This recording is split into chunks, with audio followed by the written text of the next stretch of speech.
All right, ladies and germs, we're gonna start the late night boxing talks. I'm gonna let the list populate for a second. Some interesting talking points tonight. I would like to go over some stuff that's going on and some stuff that isn't. You know what I mean? I'm gonna let the list populate. Yeah, man. So apparently at the WBA convention was Goody Ma, was Goody Boxing Nerd. At the WBA convention, which both remaining champions in the super featherweight division, Yoon Mi Choi and Alicia Baumgartner, they were both there. And it looked encouraging for a while because Yoon Mi Choi was running around taking selfies with everybody. No indication that she might be physically impaired and unable to fight. But apparently, per the former unified super featherweight champion, Michaela Mayer, apparently Hyun Mi Choi is injured and she will be unable to fight in the first quarter of next year in what is the undisputed title fight with Alicia. And I guess what I'm just left wondering is, well, you were ordered to fight Alicia per the WBA. You know, that was an order. And if you're unable to comply because you say that you're injured, I can only assume that she will have to produce medical documentation that explains the injury, whatever the injury is, what she could have become injured doing. I'm not sure. I don't know. But I can only imagine that there has to be a statute of limitations on how long she can. This is really the first time I've seen the WBA order her to fight someone.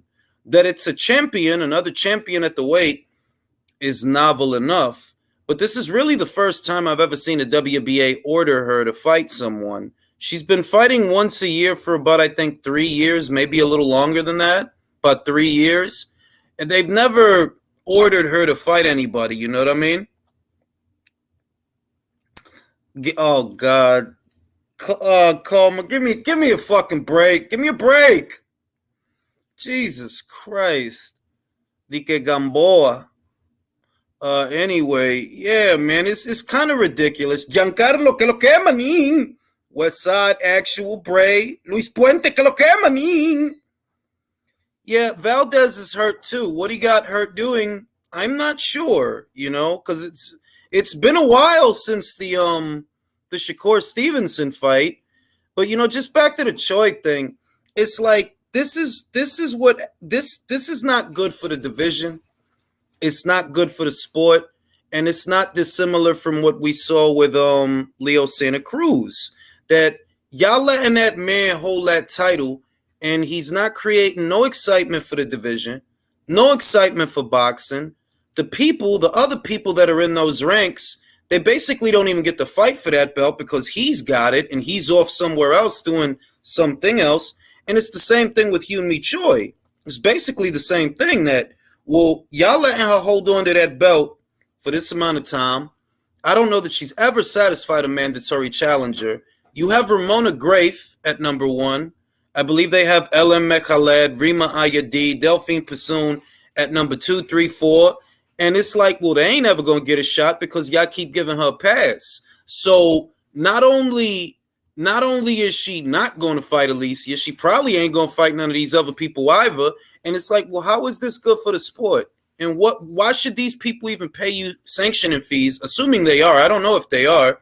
But if they are, and they're paying you sanctioning fees, what are they paying you sanctioning fees for? Obviously, they want to become champions, but that's not going to happen. And it's kind of the same deal with it's basically a situation similar to what we just saw with Leo, which, you know, if you were Kansu or if you were Lee Wood or any one of those guys in their ranks at 126, it's like, well, what the hell am I giving y'all sanctioning fees for? I ain't gonna get the chance to fight for that belt, and that's the whole point of me paying y'all. That's the whole point of me paying to have a rank to move up so that one day I could fight for the belt. And you see how it is. They literally let him sit on that belt for 3 years, really close to 4. And it's the same thing with Choi. Anyway, that's what That's what Michaela May is saying. You know what I mean? That's not verified, by the way. That's what Michaela May is saying. Who knows if that's really the situation? You know what I mean? But it's a damn joke. It's a goddamn joke if that is what's going on. You went to Florida to tell Gilberto Mendoza and Alicia Baumgartner, "Oh, I'm injured. I can't fight." That's ridiculous, man. That's crazy to me. And they let her do it. They let her do it. Shout out to my man Boxing Gems. Salute for the real actual boxing talk. YTBC turned into desperate house husbands. Thank you. Appreciate that, bro. Appreciate that. Yeah, it's a lot of drama in the YTBC. These days, I try not to bother with it because it really isn't content related, you know? A lot of times people will send me screenshots of things that stupid people say, whether it's on their social media or their channels, and they'll want me to address that stuff. And I'll be like, this close to doing it. And I'm like, look, man, there's enough stories out there about the actual sport that are more worthy of the time it takes to create the content than discussing somebody's shitty boxing takes. You know what I mean? Like I get tagged to shitty boxing takes all the time, and I don't even bother with a lot of that shit. The most I tell people is, why are you bothering with that person? Something obviously wrong with their ass. If that's they boxing takes, look, mute their ass and block their ass so you don't have to see that shit. I don't really bother with a lot of the drama in the YTBC, because for what? Everybody's basically in their own lane. Unless it somehow directly pertains to the sport in a relevant way, there's no point. Que lo que, manin? What's LDBC? That's like a click. That's like a click on YouTube, right? And it's like they really like a lot of the PBC guys. That's the best way to describe them. They're very pro Heyman. They really like Al Heyman. They really like his fighters. I would say that they kind of dislike everybody else's fighters. That's what I've noticed about them.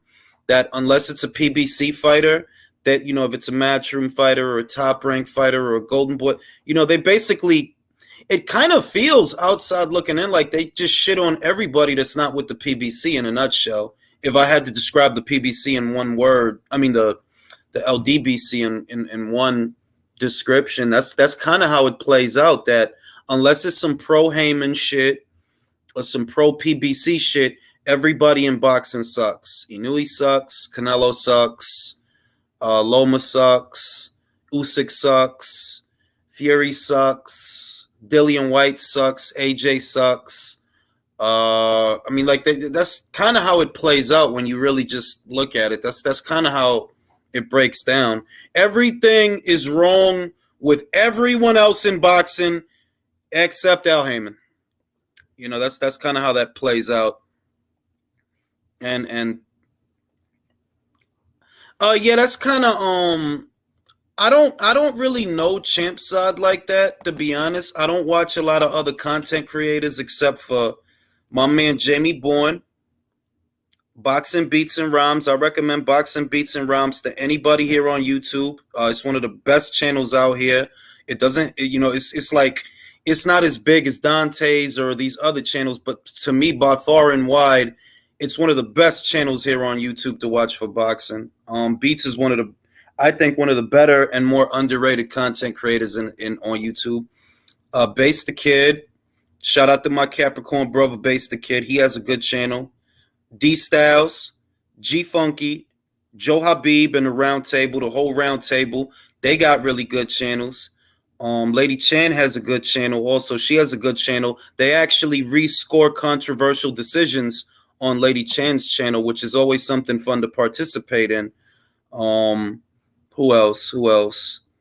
Because these are the people that I actually come across their content and actually sit down and watch it. My man Jamie Bourne of Punch Perfect. Jamie Bourne has very good content, very well versed, very concise. One of the better channels here on YouTube. Also, obviously, there's my man Boxing Gems. He has a channel. It's a very good channel too. You know what I mean? Because when I'm not doing content myself, those is the videos that I go to. And I'm a big Dwyer fan also. I don't always agree with Dwyer's predictions or his takes, but I know that they're well studied. That it's not just some bullshit, that he's not just shooting from the hip. It's a perspective that I feel is worth listening to. Shout out to Dwyer. Fake boxing fans, yeah, man, like esas son gente mediocre. Like before I used to address it a little more than I do now, but then I realized, bro, the guys that watch those videos and that proliferation of subscribers, they don't actually contribute very much to the sport.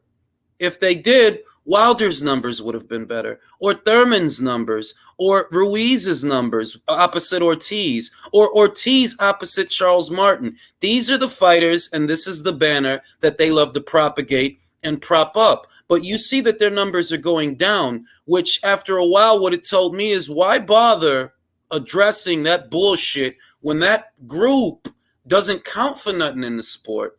The guys you prop up, their numbers are down. All right, they're not up, they're down. They're not even relevant to the sport. So there's no point in constantly taking time out to address the overall goofiness of what's being said. There's no point. And I say it all the time, it says a lot that some of these channels literally have more subscribers and some of these channels literally have more views than Wilder's last pay-per-view. Wilder's last pay-per-view didn't crack 100,000. Some of those channels that love him to death, they love him to death. They have over 100,000 subscribers, but he could not bring in over 100,000 buys. So that kind of tells me all I need to know. Cali Boxing, also one of the best. My man, Coach Malachi, my fellow Capricorn brother, New Media, one of the best podcasts on YouTube. One of the funniest also. Coach Malachi, he got that Capricorn sense of humor. Life is a joke and we fucking laugh at it. Shout out to the coach. Gotta love the coach. Got to love the coach. I love watching Teofimo. Hey, man, I'm not even...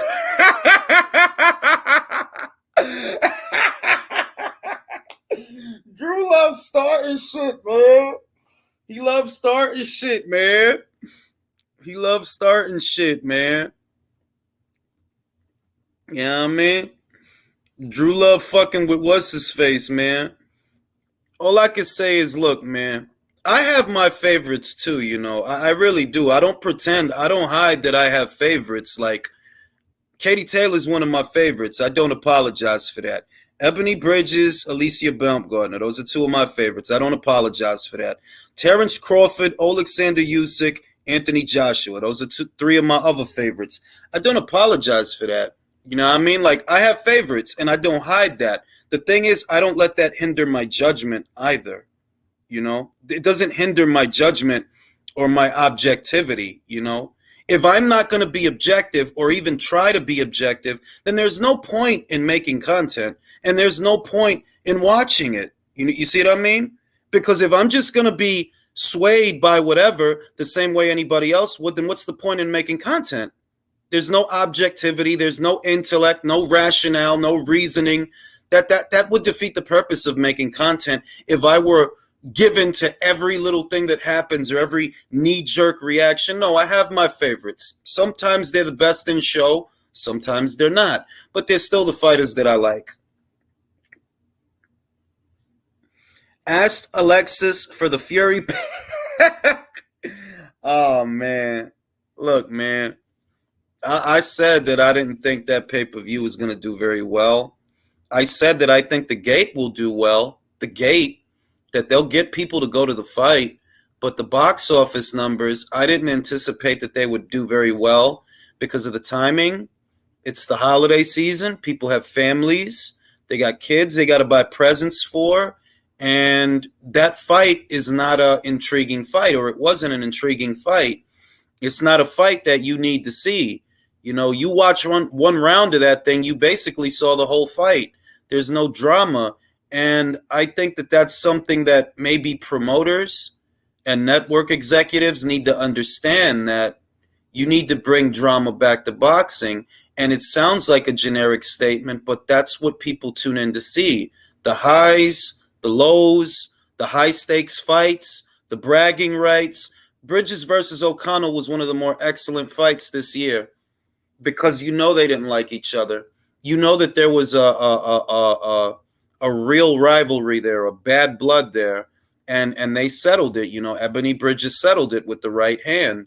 And those are the kind of fights that boxing really needs to get people excited, because it's the drama that brings you in. It's not fighters pretending to be bosses. It's not fighters pretending to be suits or acting like network executives. No, no, no. People tune in to see fighters to be fighters. That's why they watch, to watch fighters fight. They don't tune in to watch fighters pretend to be suits. They don't. Shout out to my man Luis Puente que dice, Bill Haney needs to stay off the YTBC. He's slipping. Yeah, I said that, man, that, he rubbing elbows and saying things that will reflect poorly on his son indirectly, because people, being the way that they are, they're going to attach him to that shit just because that's his father, whether it's wrong or it's right. You know how people are. When people decide they're going to feel a certain way about you, they'll go through all sorts of lengths to make you look bad, so be careful be careful who you give your time. Pero, it is what it is también. Women's Fight News blocked me. They didn't like when I said keep the bias on their personal page. Well, look, Susie and Sasha, I'm cool with Susie and Sasha, and I like what they do. They keep a very comprehensive schedule of fights on Instagram. It's hard to keep up with how many fights are happening at a given moment. And I actually, I follow them on Instagram and YouTube, and all I can say is they do great work. That's the most that I can say. They do great work. Sometimes when I need to know something and I need a point of reference, I'll go to their Instagram because they both do very great work. They cover it comprehensively, you know what I mean? So, all I can say is, hey, I'm cool with them, and I like what they do, I will admit that they, like me, they probably have their favorites, they probably do, and it is what it is. I mean, it's hard not to in the sport. Certain stories and certain fighters that you see, a part of what makes them appealing is it boils down to the individual. You know what I mean? It boils down to the individual, that you might identify with certain fighters, or you just like the way that they fight, or you like other aspects of their career. It's very hard to tell. Even people in the media do not have favorites, but the gist of it is you do have to maintain a level of objectivity if you're going to try to cover the sport. You know what I mean? Like, if you're not going to be objective, then, shout out to Jims. Who you got next week? Martin Rivera. I'll tell you, and I've been saying it throughout, I'm not impressed with Frank Martin. I thought that his performance against Jackson Marinez was very worrying, because Frank Martin is a southpaw, and you don't want to see a southpaw eating that many straight right hands, and you don't want to see a southpaw opposite the ring, an orthodox fighter, and the orthodox fighter's lead foot is mostly on the outside of the southpaw's lead foot, because that lines him up for the straight right hand. And had Jackson Marinez been a bigger puncher, if he were a bigger puncher, he could have got Frank out of there. That could have got ugly. So I'm kind of leaning towards Michel Rivera on the premise that he is a stronger puncher than Jackson Marinez. Jackson Marinez, bread and butter, it really isn't power, it's boxing. I think Rivera packs a bigger punch than Marinez. He's an orthodox fighter. And if he can get off some right hands the same way Jackson Marinez did, I think he can hurt Frank Martin. So I'm leaning towards Michel Rivera. Some people say he looks like Muhammad Ali. Me personally, I think he looks more like Julian Jackson. But they call him Young Ali. He looked like Julian Jackson to me. Drew says Fury's pay-per-view numbers are so bad. Yo, you know the gimmick, Drew. You know what? We all know what the gimmick is by now. We all know exactly what the gimmick is by now. We all know that when Fury wants attention, he will find a way to inject Anthony Joshua in the conversation. And I maintain my original position that if you take a step back from the factions of fans, and you take a step back from what's customary in the sport, what we've come to expect. Here you have a guy who's an unbeaten fighter, an unbeaten champion, an unbeaten two-time heavyweight champion, which is a very short list of fighters, still talking about a guy who's coming off of 2 back-to-back losses. Why? He's coming off of 2 losses. He has no belts for you to win. He's on the rebound. Why is this fighter on your mind so much? And I told y'all, it's penis envy. I think in spite of Fury being 6'9", he probably got a 5'2" meat because it don't make sense. That shit don't make no sense. That's weird. You should be on top of the world. Didn't you just get like 20 M's to fight a dude that you beat already? Why are you still thinking about this dude? It don't make sense. And it's like, I just feel like, yo, some part of him know that, they still fuck with that AJ kid. They fuck with him. Losses and all. They fuck with him. They really like that kid, He has a faction of fans that really fuck with him, you know what I mean? Imperfections and all. And I think that bothers him. What's goody, country? You know what I mean? Can't be there tonight. We'll catch you on the next one. Okay, you already know. Go watch The Setup, 1949 boxing movie, 5 stars. Listen, man, I recommend people 2 boxing movies that I think are 2 of the greatest boxing movies ever made. I like Rocky. Don't misunderstand. I love Rocky. But if I had to recommend somebody boxing movies that don't include Rocky, I would recommend them Cinderella Man and The Fighter. The story of Mickey Ward, Massachusetts' own Mickey Ward. I think that's one of the most well-made boxing movies I've ever seen. I honestly love it. Whole movie's great. I think it really draws you in without trying to sell you an action film, because it shouldn't really be confused with an action film. It's not an action film. It's actually a drama. Is that the one on Netflix? Yeah, that's the one with Mark Wahlberg and Amy Adams. No, I heard that the other one was good too, the one that came out on Netflix. What's it called? I forgot the name, but you said that you heard it was good too. What's it called? I can't remember. I don't know what you're talking about, man. Like Usyk said, off camera, he's like that dude, man. Listen, man, he acts like a dude, like he just do a lot of you talking about The Warrior, man. You talking about the MMA movie I told you about. And it's a good movie though. I don't like MMA, but it's a good movie. I'm not into that shit, but it's a good movie. But yeah, man, it's just he just does a lot of stupid shit that it's like, bro, you're at the door of Undisputed, which is real history, not the bullshit that your sycophant fanboys have been talking about, not your tenuous claim towards lineal status, which is easy to contest because you walked away from the sport for 2 years. You did vacate the Ring Magazine title very recently. Not any of that shit, but actual history.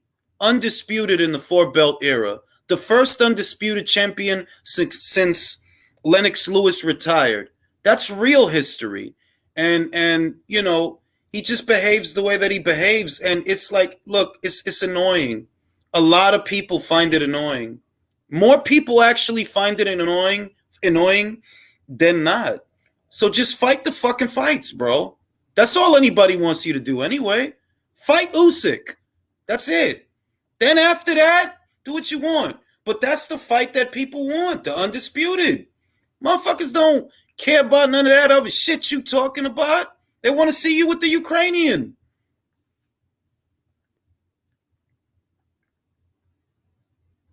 know what I'm saying? A lot of shit, man. And yeah, it looked like Choi shattered. I'm gonna see if I could. I'm probably gonna try to correlate with Alicia Baumgartner to find out what happened at the convention. Because it wasn't like the WB. It wasn't like the BC convention where you were getting updates while the convention was going on. we didn't really hear a whole lot of stuff from the BA aside from Leo vacated the WBA title, but we weren't getting periodic updates about everything that was going on. And I'm gonna see if I could just ask her about that. Like, yo, what happened with Choi? And what's rocking with that? Is she down to fight? She not gonna fight? If she don't fight, are they gonna strip her? If you don't fight her in February, who are you gonna fight in February? You know what I mean? And we gonna find out, man. I'm gonna see, because I don't like the badger people either. You know, constantly messaging people and shit. Like, yeah, I like to give everybody their room and shit like that. But I ain't speak to her in a while, so I'm probably gonna ask her what happened at the convention, because I know that it's over. It was in Florida, and you know, some things did make the news. That Leo vacated. Thank God that he vacated. Because that shit was just ridiculous. The worst thing about that, and it was Beats that said it, is that they didn't strip him. He vacated. They didn't take action. It was that he vacated, which is still like, yeah, it's good, but it's still some bullshit, because y'all should have stripped him. How could he hold on to a belt at that weight and he ain't fought there in over 3 years? That shit makes no sense. So all these kids that's paying you sanctioning fees for the chance to become champions, they basically wasting their money, because Leo was up there 30 and y'all let him. Shit didn't make no sense, man. No fucking sense. Y'all know, man. Y'all know how it is. And, you know, there's a couple of interesting talking points for the night. One is Teofimo. Teofimo posted a poll of the remaining champions in today's super lightweight division. One was Regis Prostate. The other was WBA champion of La República Dominicana, Alberto Pendejo. That's what he called him. He didn't call him Alberto Puello. He wrote Alberto Pendejo. And the other one was Josh Tater Tots. Talking about Josh Taylor. And, you know, I wanted to ask people about those champions. Who's my fave fighter? Who's your fave fighter of all time? That's a very easy question for me. My favorite fighter is Muhammad Ali. Easily. God, when you watch the old press conferences, when you listen to the old sound bites, it give me goosebumps, because you're not going to see a resume like that. Cleveland Williams, Sonny Liston, Floyd Patterson, George Foreman, Joe Frazier, Ken Norton. Who didn't he fight, bro? Trevor Berbick, Larry Holmes. Even fought a goddamn wrestler. You're not going to see a resume like that. You just not. And that's why I kind of get upset at how easily they prop up like Fury. And it's like, bro, your resume is doodle compared to that man. You don't belong within 7 slots of Muhammad Ali. You don't. And it's nauseating that people in boxing are the ones like, bro, chill out, bro. Wilder was not all that. Y'all need to stop it. Y'all only talking him up so that he'll look nice on Fury's resume. Realistically, he beat no one. What, Stavern was a special one? That was a big win? Stavern was about the same as Charles Martin, bro. Give me a goddamn break. Give me a break. But my favorite is Muhammad. Not even my second favorite. These are my favorite fighters of all time. I grew up in the Tyson era, so naturally I'm a big fan of Kid Dynamite. Naturally. That was a different era of boxing. That was, you had to be there when that kind of fighter was fighting. People think that in this era there's something similar. There isn't. There's nothing like a Mike Tyson running around. There was nothing like a Mike Tyson fight. He had an air, man, and you had to be there, you know. But that Mike is one of my other favorites. Roy, I love Roy. I love Roy. He stayed in the sport too long, but I love Roy. That's another one of my favorites. Chavez was one of my favorites when I was a kid. The body attack. You couldn't be bored watching Chavez. It was impossible. He made it impossible for you to be bored because he's going to drill you. He's going to drill you from the inside. From the inside out. He'll have you peeing blood. Who else? Who else? That was one of my favorites. I mean, those are my favorites to be honest. Everybody else was like, I was big on Ray Mercer, as I got older. I was big on Ray Mercer because I noticed that his fights were always entertaining, even if he didn't always win. His fights were always entertaining. So he was one of my favorites just because I knew that if he's fighting, it's going to be a good fight. Whether you're talking about the Larry Holmes fight or the Morrison fight or the Lewis fight or the Damiani fight, he was just not in boring fights. If Ray Mercer was fighting, it was going to be a great fight. So that was one of my favorites when I was young. I wasn't a kid when Ray was fighting, though. I was already older. Wasn't a kid when Ray was fighting. And yeah, man, it's just a different era, man. And it annoys me that they try to make Wilder like Mike. Bro, it's just annoying. Like, bro, no, he's not Mike Tyson. He's not this era's Mike Tyson. He's not any era's Mike Tyson. Mike was a fucking force of nature. Like, you can't, bro. If you gonna talk about Mike, you got to talk about Sonny Liston or somebody, or George Foreman, or you got to talk about them kind of people, not Wilder, man. Like, come on, B.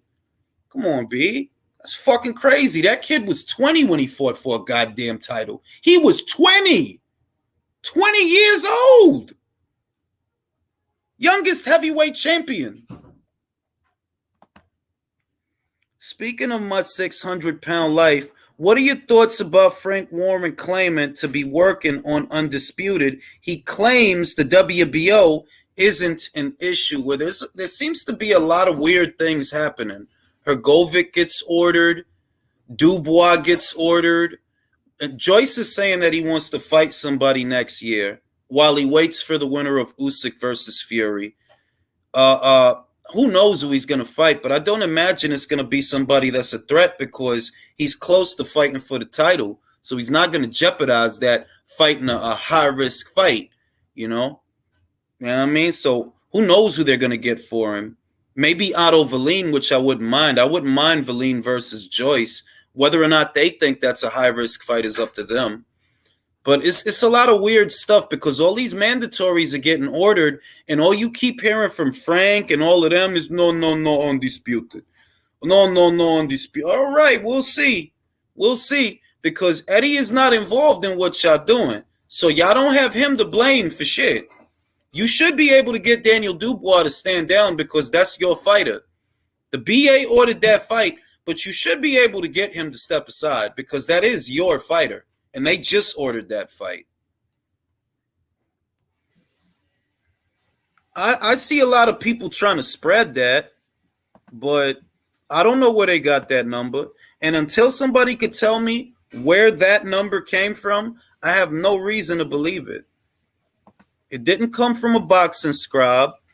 It didn't come from a pundit. It didn't come from Crawford. It didn't come from Black Prime. It didn't come from Mike Kopinger. Didn't come from Dan Raphael. So I'm like, who putting out this number? And it's probably a Spence fan, more than likely.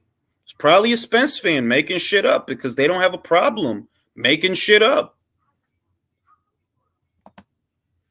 There's been a more toxic pair. There been a more toxic pair in boxing like the Lopez's. I mean, they do have a lot of drama. They really do have a lot of issues, that father and son duo. There's a lot of father and son duos in the sport of boxing. Inouye and his father, Sean Porter and his, Danny Garcia and his, Vasyl Lomachenko and his, But out of all the father and son duos, the Benavidez's, Lopez and his dad, yeah, they seem like the most, like they got the most drama out of all the father and sons.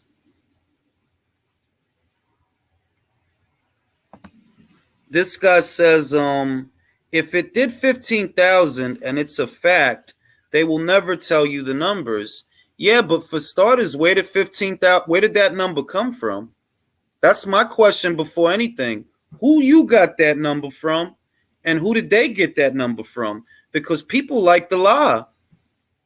Somebody on YouTube said that Crawford asked for $22 million. All of that turned out to be bullshit. Crawford himself said, it wasn't no guarantee, it wasn't nothing. They offered me nothing. They made up a story to where they offered Crawford $10 million and what he wanted was 22. That was the story that they was saying. And when Crawford did his video, what he said, they never offered me no guaranteed money. They never offered me no guaranteed money. It's kind of self-explanatory. And before that, Broner confirmed it before that. Broner said they don't have no guaranteed money for Spence or Crawford. That's before Crawford did that video. He was talking to his mans in them. I did a video about that here.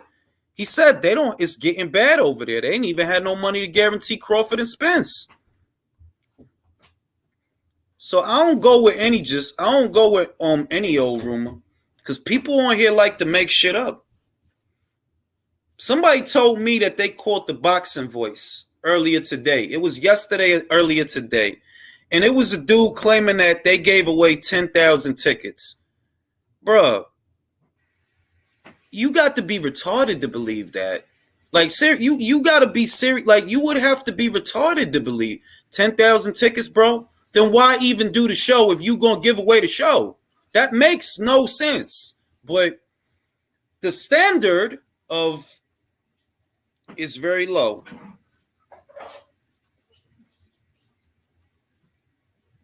Motherfuckers make shit up on YouTube all the time. Don't tell you where they heard it from. Sources. It was my source. And I'm just supposed to believe that shit? Is that what comes next? Huh?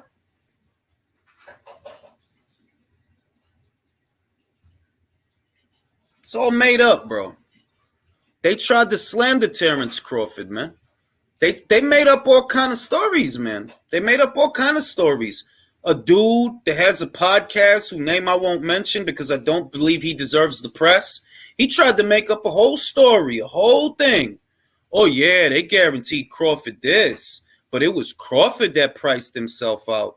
Bro, I've been getting intel on that from real sources, good sources, for months. For months. That they're trying to walk the man and do a bad deal. I got sent screenshots of shit like that. And they didn't offer that man no money. So when he comes out and he says, they never guaranteed me any money, there was no guaranteed money, who am I supposed to believe? Him or you, rather your source that you ain't gonna mention? Fuck out of here. Dumbass shit, man. Fuck I'ma believe. The man who's telling you they didn't offer me anything, he's saying it in plain English, and Spence confirmed it too. Well, I wasn't getting guaranteed either. That don't make it better, you know. That you're not getting a guarantee and he's not getting, that doesn't make it better. It's old dick in the booty deal. Which is not surprising. That's what Heyman be offering motherfuckers, man. Dick in the booty deals.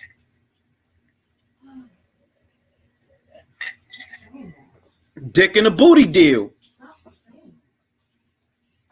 Dick in the booty deal. You over here trying to tell me I can't say dick in the booty deal. It's dick in the booty. $10,000 worth of tickets, not 10K tickets. Some tickets could cost $500, so it's possible. That's not what the dude said, bro. He ain't say $10,000. He said 10,000 tickets. The reported attendance was 14,000. 14,000 in attendance, and you tell it, and the dude basically saying that out of the 14,000 that came, 10,000 tickets got given away? Nah, man. Motherfuckers just like to lie a lot, man.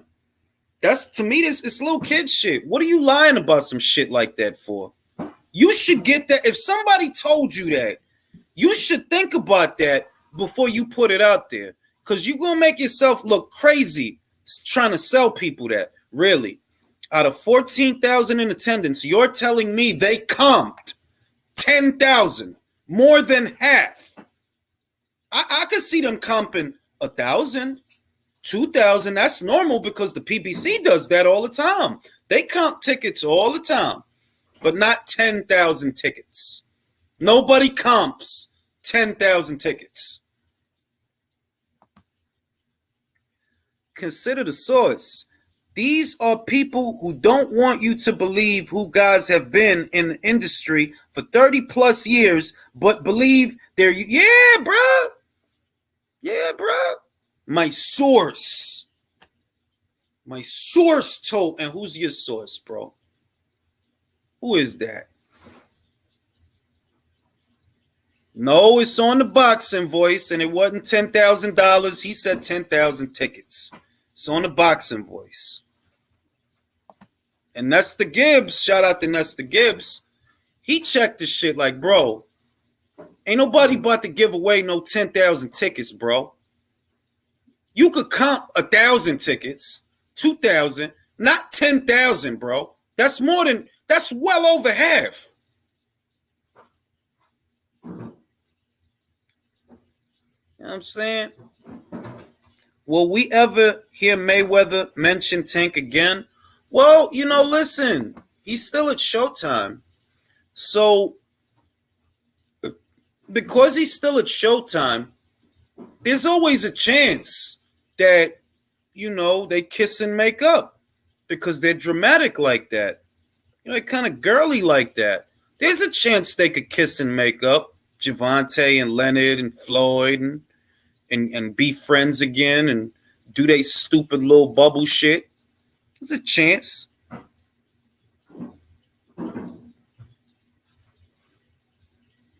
You know what I mean?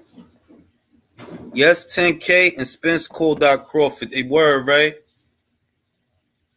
Not only did they give tickets, they paid people to be in attendance. I mean, I hear you, but can you show me proof of that is what I'm asking. Because you telling me that, and I'm like, all right, I dig it. And where did you come across that information?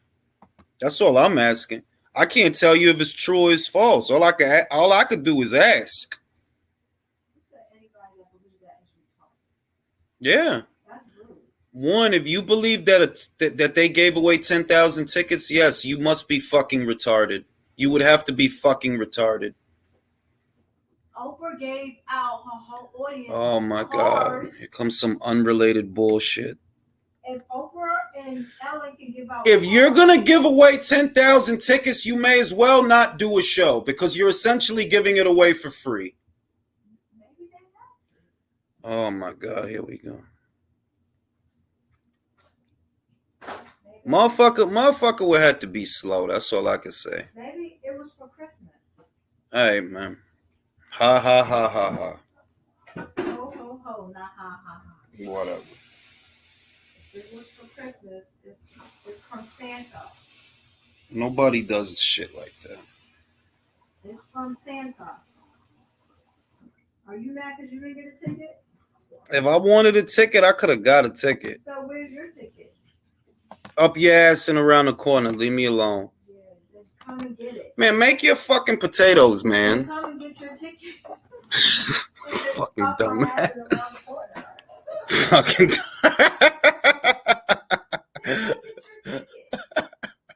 There's a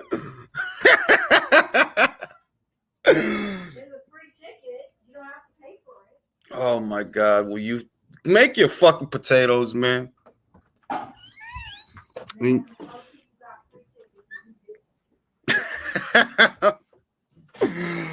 Oh shit.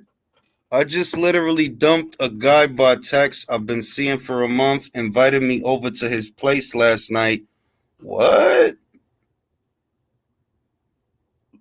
To his bathroom and toilet had skids. What? Chill, B. It's still motherfuckers don't know how to wipe their ass right, so. Oh shit, man. It's still motherfuckers that do not know how to wipe their ass right, man. Like, it's grown motherfuckers don't know how to wash their ass and shit, man.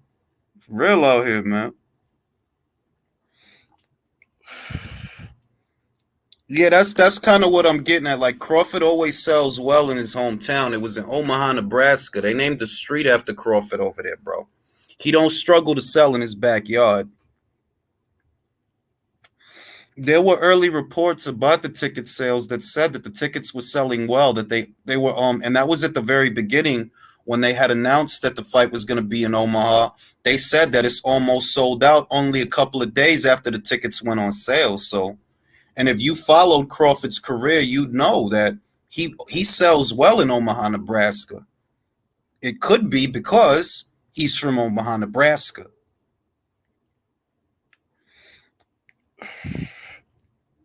I argue this point. Even if he was guaranteed 100,000, it's still more than the PBC argued. You know what I'm saying? Well, you did the right thing, Michaela, because you shouldn't be dating a guy that don't know how to wipe his ass. That's some weird shit.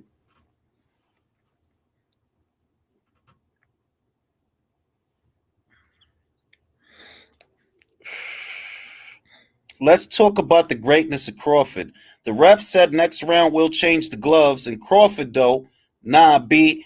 That's right. Do I think Crawford would sell well in the UK? With the right dance partner, yes. By himself, no.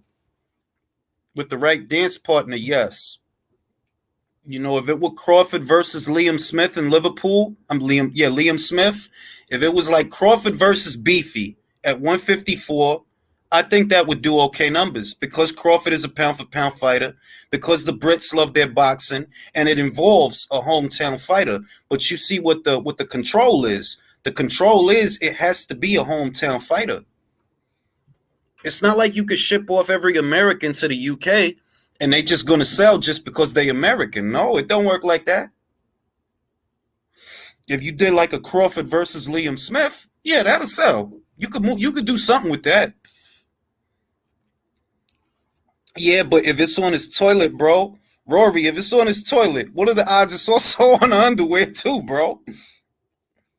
Nah, son. Nah, B. Not me, dog. Not me, dog. Motherfucker got some motherfucking chocolate rain. Can chocolate rain. Not me, dog. Motherfuckers gotta stop eating all that Chipotle. Man, listen, man. Spence fans, I'm kind of done worrying about what Spence fans like. I don't care what them guys is talking about. Really, to be real, them dudes is like they love that guy. That dude barely fight. Like literally, he barely fight. The last 2 years, he fought once. Think about that. And they enamored with this guy. They want to like make out with him and shit, man. They fucking love that dude, bro. And that dude fought once in a like fam. If the dude fought once in the last 2 years, what the fuck are you so high on, bro? That man ain't fight at all last year, and he fought once this year. And you think he Leonard is somebody? You really think he Leonard or Robinson or some shit? How the fuck you that excited about a dude that barely fight? It don't even make sense on some sports shit, on some real sports shit. How you that excited about a dude that don't even fight like that? Crawford ain't even got a promoter. He fighting more. He fighting once a look. He been fighting once a year for the last 3 years, and that's still more than Errol.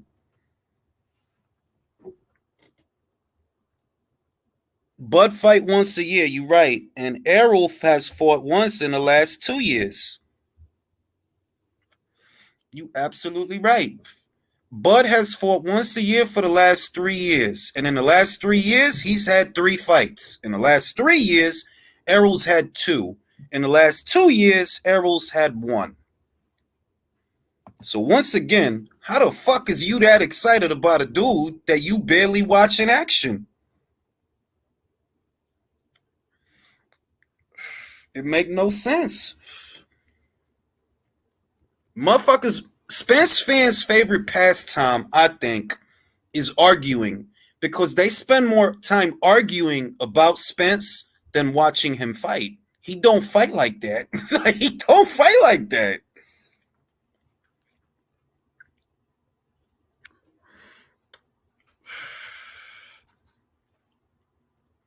Bud don't want to sign contracts with major promoters. Positives and negatives, lack of marketing. Yeah, but it's on Heyman to get a deal done. You see what I mean? It's on you to structure a deal that gets the fight over the line, and that's the mental gymnastics that people play when it comes to Al Heyman. That he's supposed to be this wizard, this like Gandalf of brokers, and all the good amateurs didn't go to you. You didn't get this fight done. You know what I mean? You didn't get it done. It was on you to do it. Bob is not in the picture. It's just Bud. It's just him. And you supposed to be the wizard, the Gandalf for the shit. And like I said, I've been saying for 4 years, that fight ain't gonna happen, man. I don't know why y'all get all bent out of shape over that shit. That shit ain't gonna happen. Go back to videos from 4 years ago. You're gonna see me saying the same shit. That shit ain't gonna happen.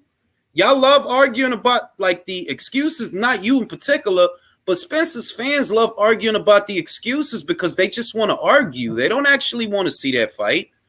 The content creators, they thrive off of the arguments because then they make videos about all of the counterpoints. They don't really want to see that fight because if Spence get knocked out, which I think he would, the same way Wilder got knocked out, well, there goes that fucking audience. They hanging on by a thread.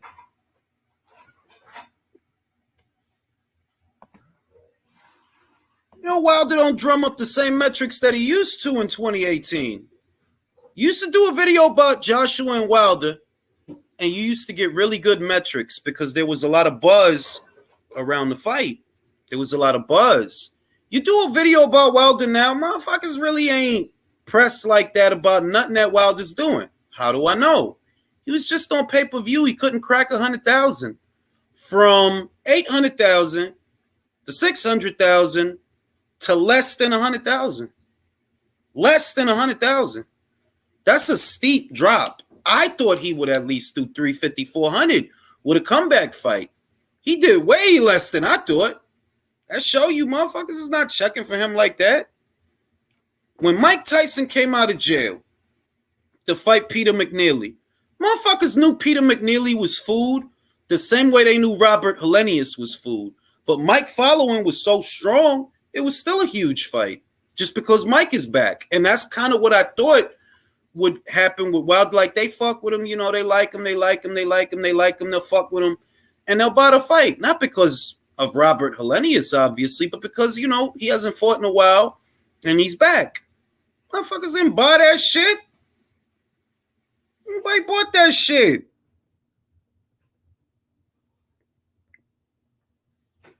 Nah, that don't mean that. That don't mean Bud is the problem. Because what the PBC told the consumer for 4 years is you on the wrong side of the street. That's what they told everybody. The screenshots is up. Your boy said that. He on the wrong side of the street. So that as soon as there is no side of the street and you dealing with a free agent and it ain't no Bob Arum, it's still it's a different excuse. It's some different shit. All of that sides of the street, that was not a thing. Errol started that. That entire quote came from Errol. I had a guy on Twitter try to tell me that it came from Tim Bradley. I'm like, okay, show me where Tim Bradley ever said that. Tim didn't say that. Sides of the street, Errol started that. When he got drunk and went on the podium and started bumping his gums, trying to act like because he beat Chris Algieri, that was a big win. Errol started that. Everybody know it. And when people look back, who started sides of the street? They're going to go on Google. They're going to see Errol started that.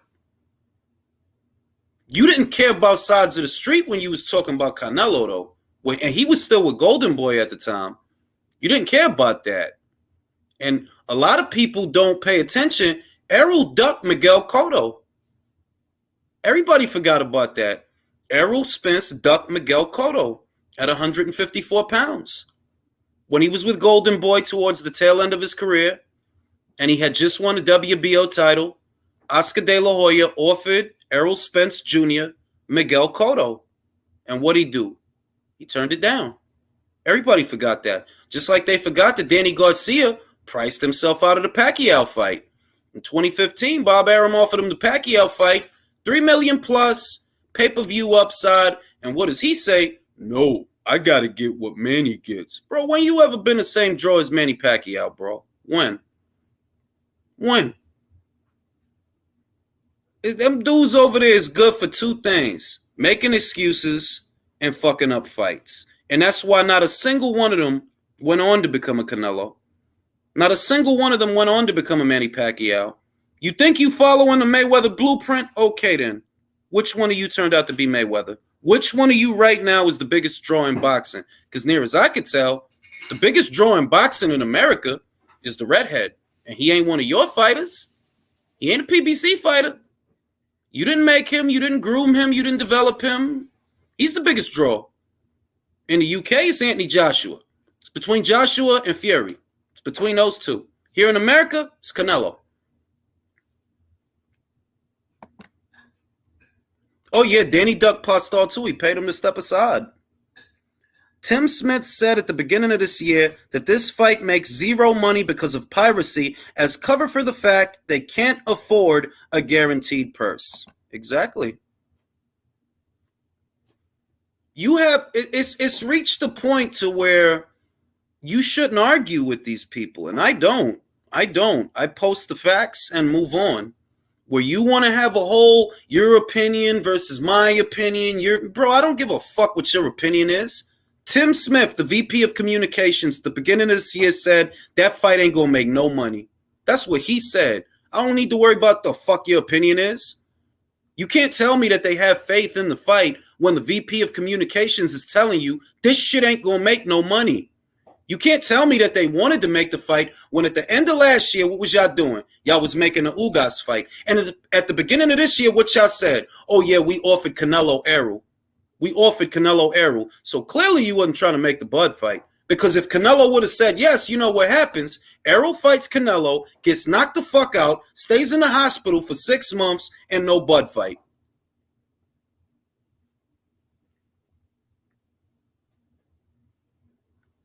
Basically, that's what'll get him in the hole. Surviving a Ferrari. That's what's going to get him in the hole.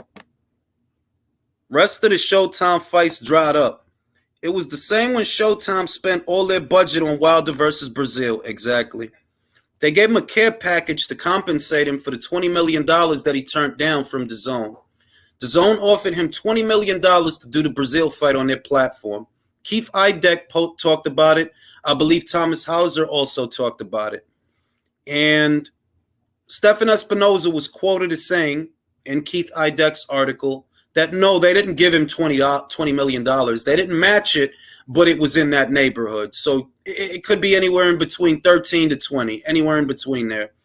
But in a nutshell, y'all spent all that money to do Wilder versus Brazil so that the very next fight, he could go to another network. Fucking geniuses over there, bro. Fucking geniuses. Geniuses over there. I have a question. What would really be the most amount of tickets Spence Bud could sell at the gate? Depends on where you do it. I've been telling y'all it's not that big a fight. And it's not like at the beginning of this year when I said the biggest fight in boxing in America this year is Canelo versus Golovkin. A lot of, well, now look, what was the biggest fight in boxing this year? Canelo versus Golovkin. No fight in America had a bigger gate than that fight. No fight in America sold more pay-per-views. Not more than that one, no. Bodies to do, yeah. Y'all keep thinking that goofy shit. I would say, to me, Crawford versus Spence is between a $15 to $20 million fight total. That's the most you should spend in guarantees. You should not spend more than that. because it's not that big a fight. It's just, unfortunately, it's not. When you spend 4 years attacking the other half of the fight, diminishing him, diminishing his accomplishments, you kill the buzz.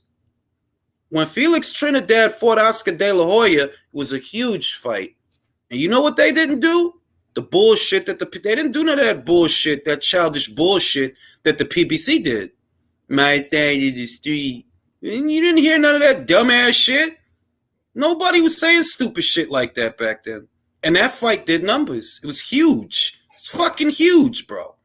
Mexico versus Puerto Rico. Classic fight. Leave it to these bozos. Who is the best guy he fought? He ain't better than Chris did. Ah, you fucking idiot. Go ahead, man. Drive drunk again. Flip another Ferrari, bro. Land on your face again, bro. Go to the hospital again, bro. My dad took me to De La Hoya, Trinidad in 99. I was 10. It's a classic fight, bro. It's one of the big fights. And you still going to have kids with our kids that they didn't live through that generation of boxing, that they think they know what they're talking about, that the stuff that the PBC did for the last 4 years, that's not how you promote a fight. That's how you kill a fight. That's not how you promote a fight. That's how you kill a fight. You take away the fight's value doing stuff like that. But if you want to build a fight, you build up the fighters. You don't say, yeah, he don't need that BO. Nobody liked the BO anyway. He didn't beat nobody. What's the best? If you do that, you're going to kill a fight. And they killed that fight. That fight should be worth more. It should have been worth more money. But y'all killed that fight. Y'all didn't want to put that man in your graphics on Fox. Y'all literally put Ugas up there that had a secondary title, a baby belt at the time. But y'all did not put Crawford up there. That's how you kill a fight. And you still gonna have kids that don't know both fucking diddly about boxing. They don't. They wasn't around for no Trinidad De La Hoya. They wasn't. They wasn't around for that. They wasn't around for no Chavez versus Camacho. You don't know nothing about that. The most you know about that is what you watched on YouTube. You didn't live in that era. You don't know nothing about that shit. You fucking probably started watching boxing during the pandemic because you was stuck at home. Fucking know what the fuck you talking about. Fuck you gonna sell a fight when you trashing the other guy? Then how you gonna sell it?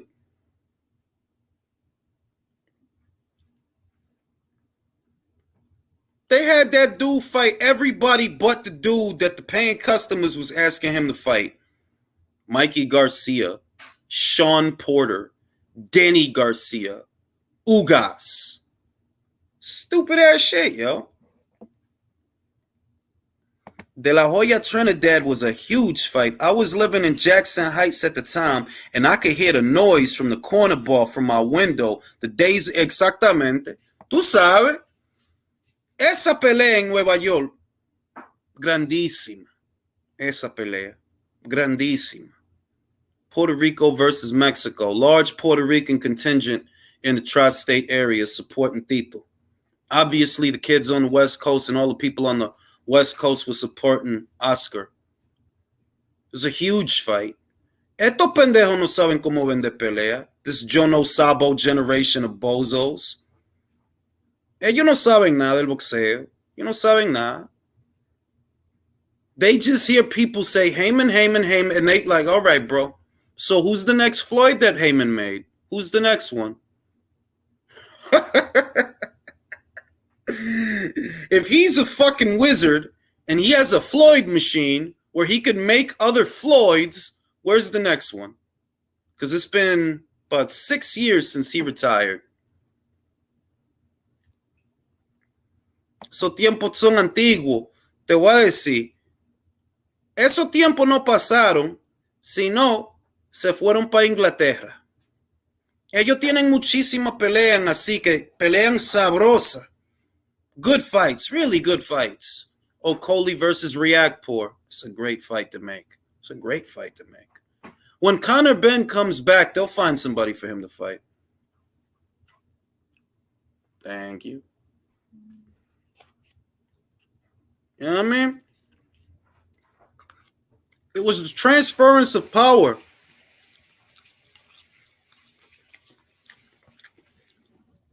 That's what it really is. Because there are still very good boxing matches. Still very good boxing matches to make. It's just that now they don't really involve Americans, and it is what it is. It just is what it is. Jaron Boots Ennis is not going to fight Virgil Ortiz. Tell people that all the time. I don't know why they're getting hyped for that shit. It ain't going to happen. You didn't get Bud versus Spence, right? But you think you're going to get that fight? You didn't even get Leo Santa Cruz versus Gary Russell.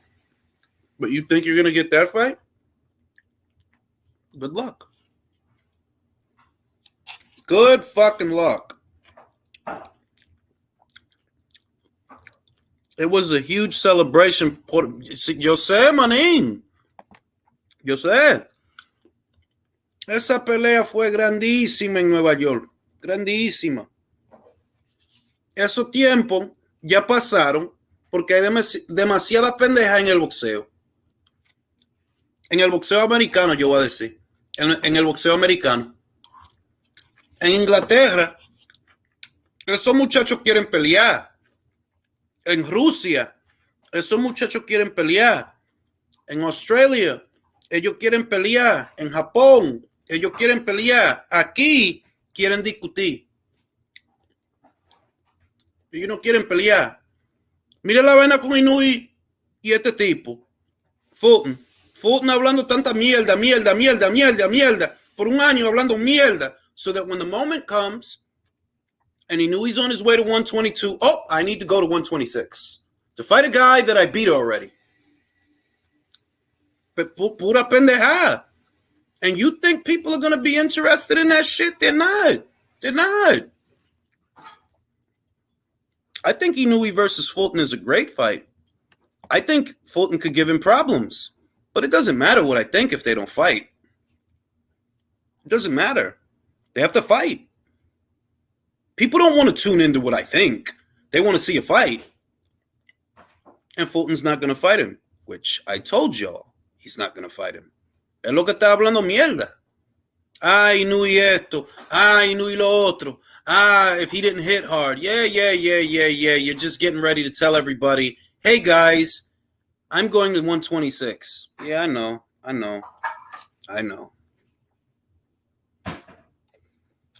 And that's why the numbers are down. Now, in other countries, the numbers are up. Fucking Josh Kelly and that Morrison guy on terrestrial television in the UK did 1.8 million views. It was a crazy number. 1.8, it was nuts. It's terrestrial television.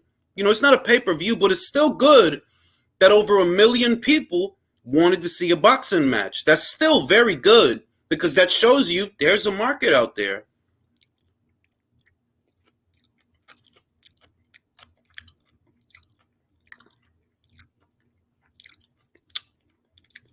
I remember seeing that at my grandma's. My pops and I were going Tito even though we was Mexicans because Julio. Sí.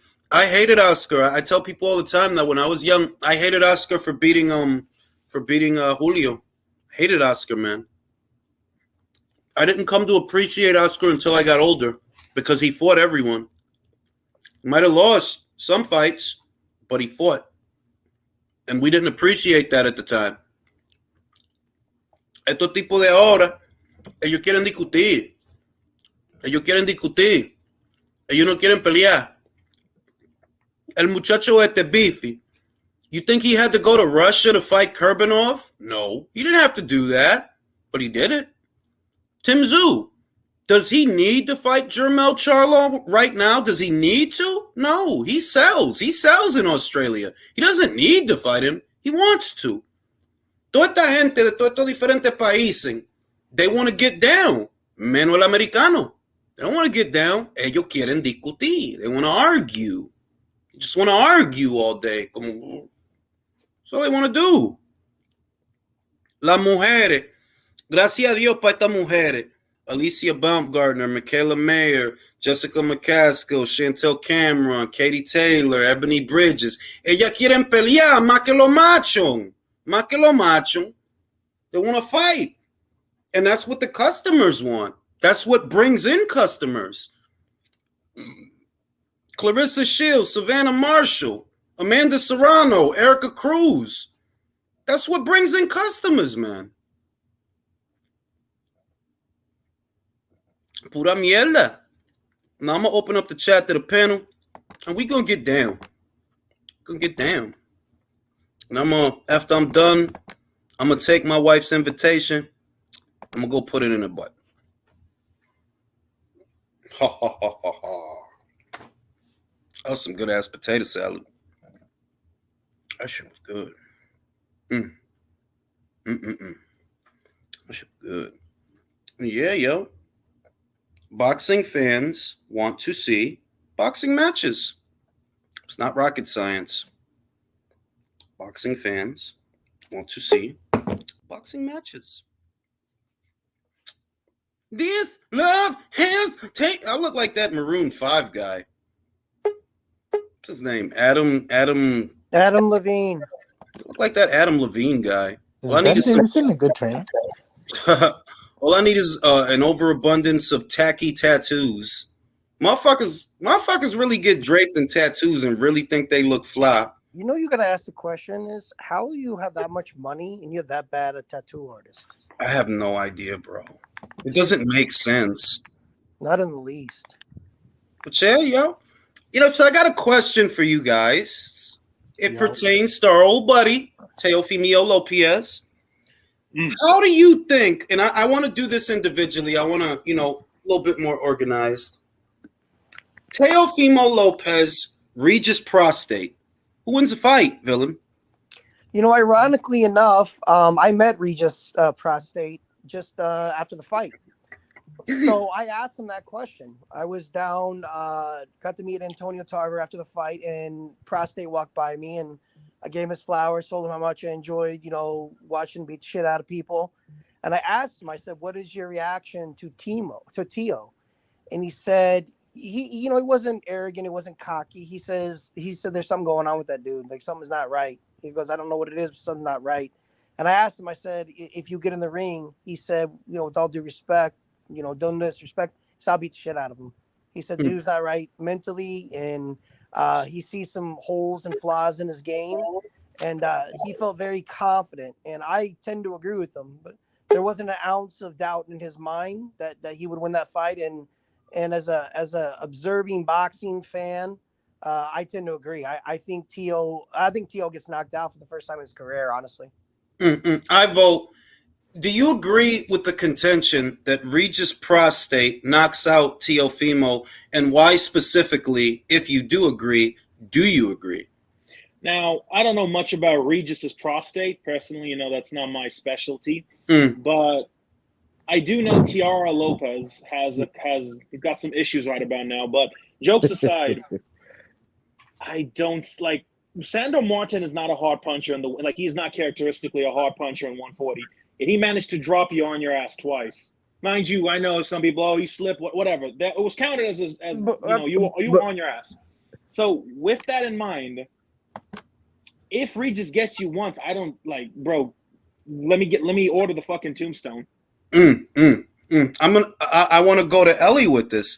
Ellie Archback, do you agree with the newfound contention that Teofimo Lopez is chinny? Is he a chinny fighter?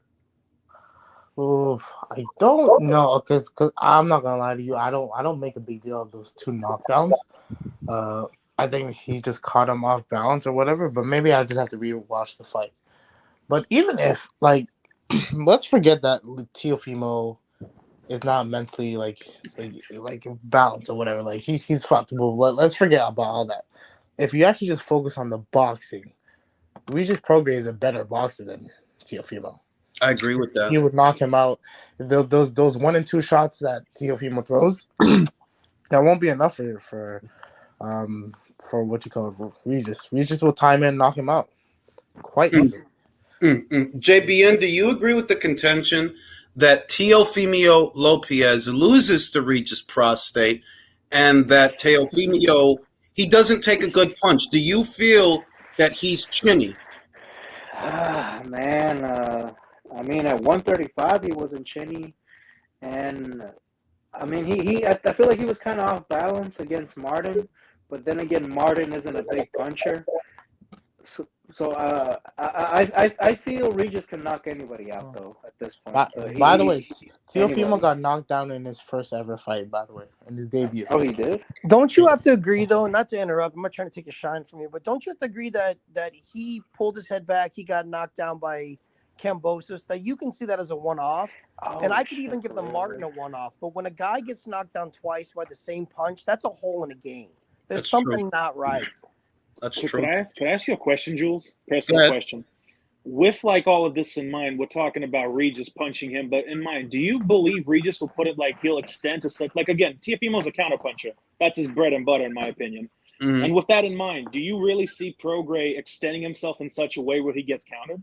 No, he'll counter the counter. Exactly. And another point, Regis will throw more. We saw that against the bigger man. He will throw more punches around than Teo will.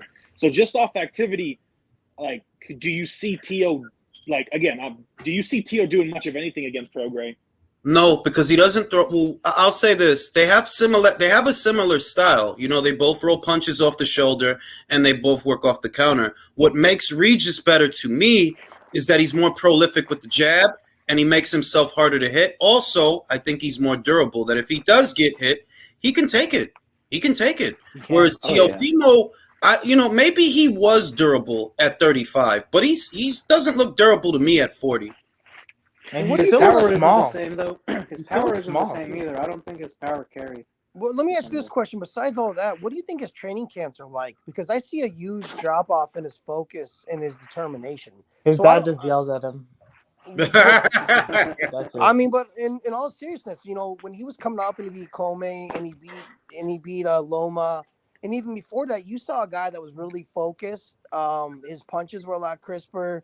His defense was a lot sounder. He seems and feels a lot sloppier. After he won that Loma fight, it just feels like everything from his training to his on-air interviews, his obviously his relationships, you can see, visibly are not going well. I think just overall, the whole entire, it's all kind of circling the drain. I hate to say it. I feel bad for the kid. I'm not going to lie to you. I really do.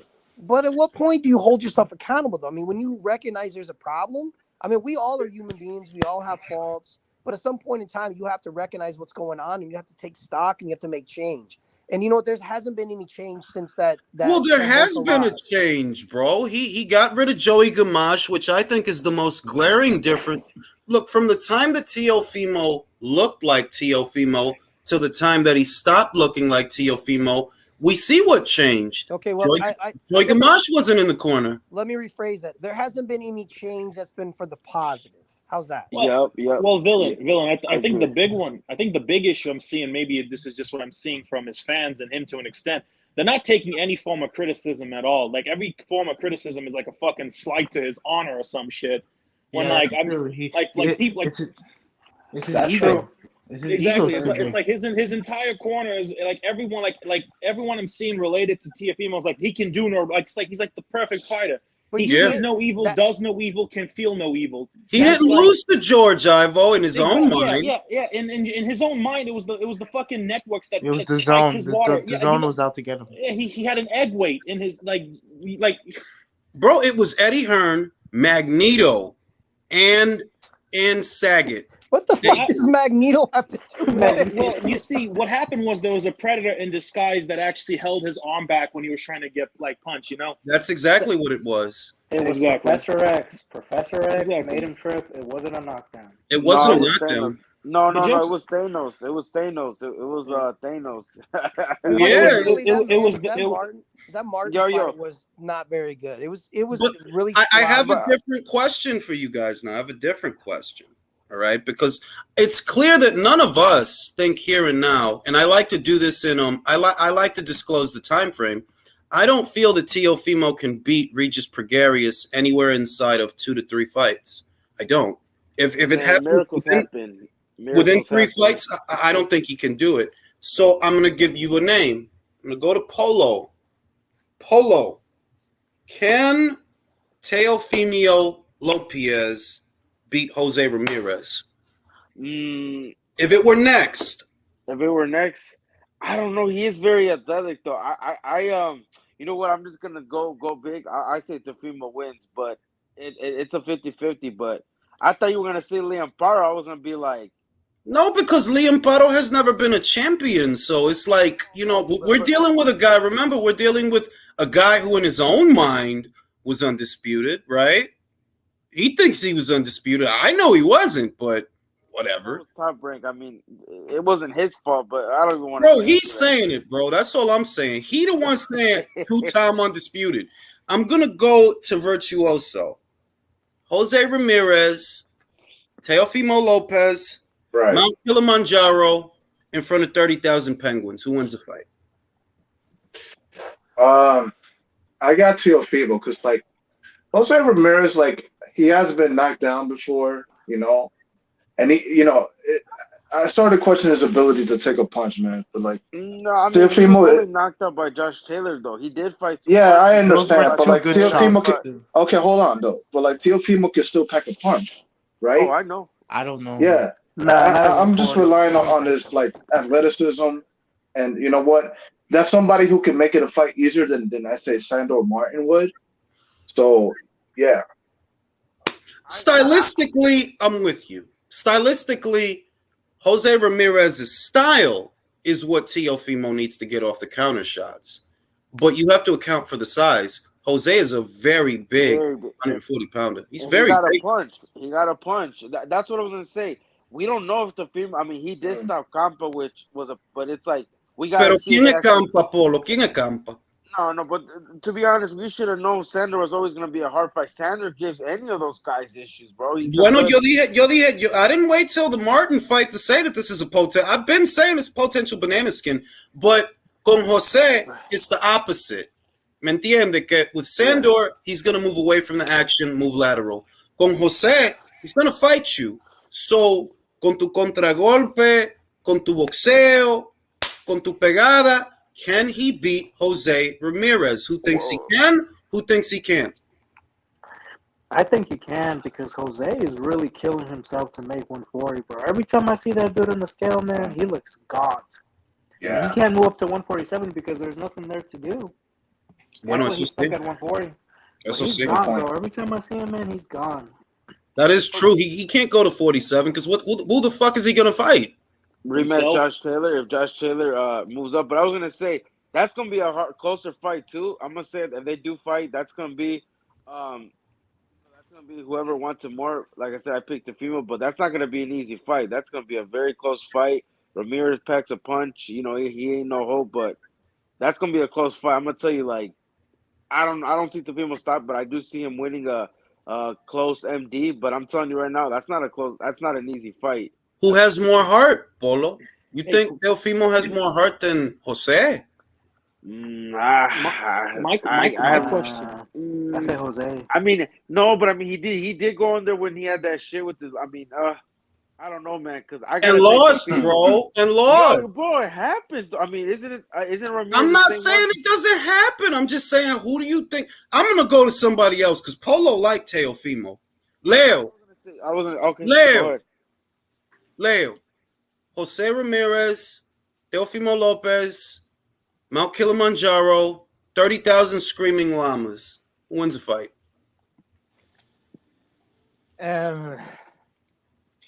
I see a controversial decision for Teo.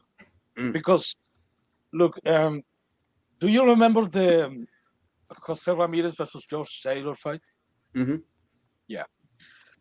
Josh Taylor looked dominant, in my opinion, but at the end of the fight, I was in the impression that Jose Ramirez was actually coming out again in the fight. It was tagging a lot. It was punching a lot to Josh Taylor, and that tells to me that you can hurt Jose Ramirez. You can knock down If you're Jose Josh Ramirez. Taylor, Leo.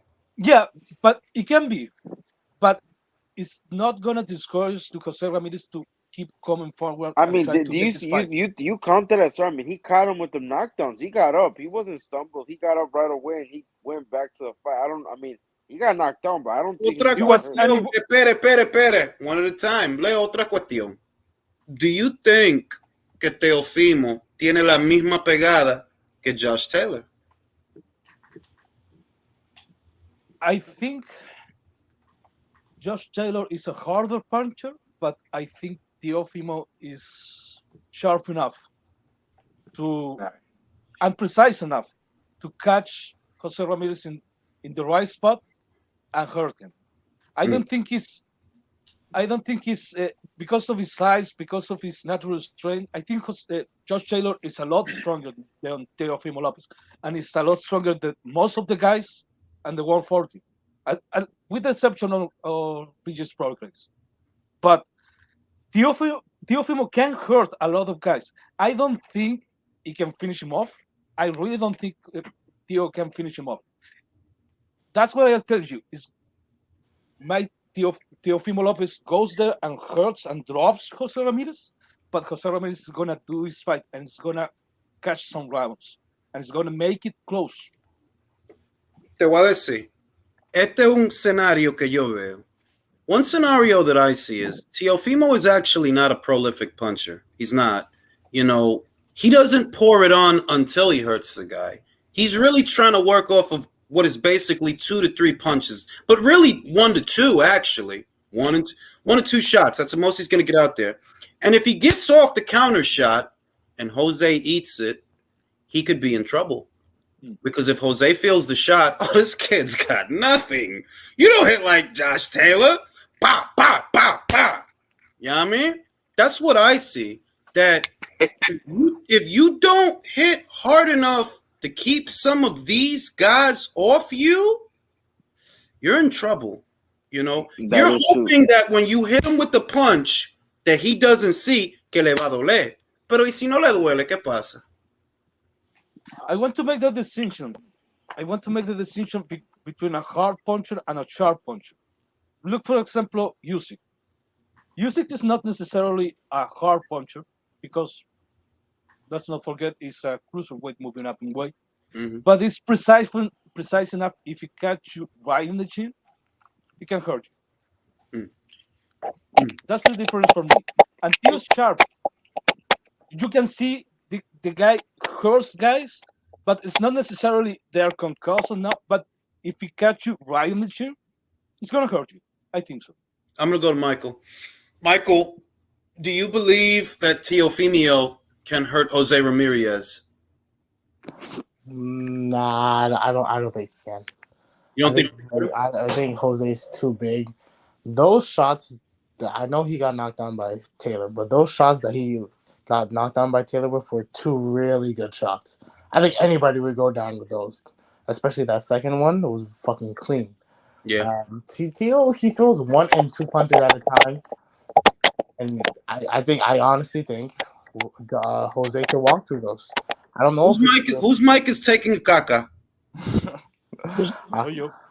I don't know if Teo's power has gone up to 140 yet, and to me he still looks small in there. He looks tight. If he looks small tiny next to Sandor, how's he gonna look next to Jose, bro? Jose looks big as shit. Jose looks like he's a welterweight. Yeah, he is a welterweight. I think Villain, Jose stops him. Villain, do you believe that Teofimo can hurt Jose Ramirez? Well, I mean, I hate the cop out, but I think any fighter can, in some way. The fucking cop out. Don't bullshit, bro. All right. Don't bullshit. Can he hurt him? Yes, he can hurt him. Do I think he can win? Do I think Teo can win? No. I don't think he can win. Teo doesn't beat any of the top dogs. He has a better chance of beating Ramirez than he does beating Taylor. Taylor dog walks his ass. Yes. I see the beating. If you go back to the Regis Prostate fight against Salchichon Cepada, he had to hit Salchichon a lot to finally get him out of there. he had to hit him a lot.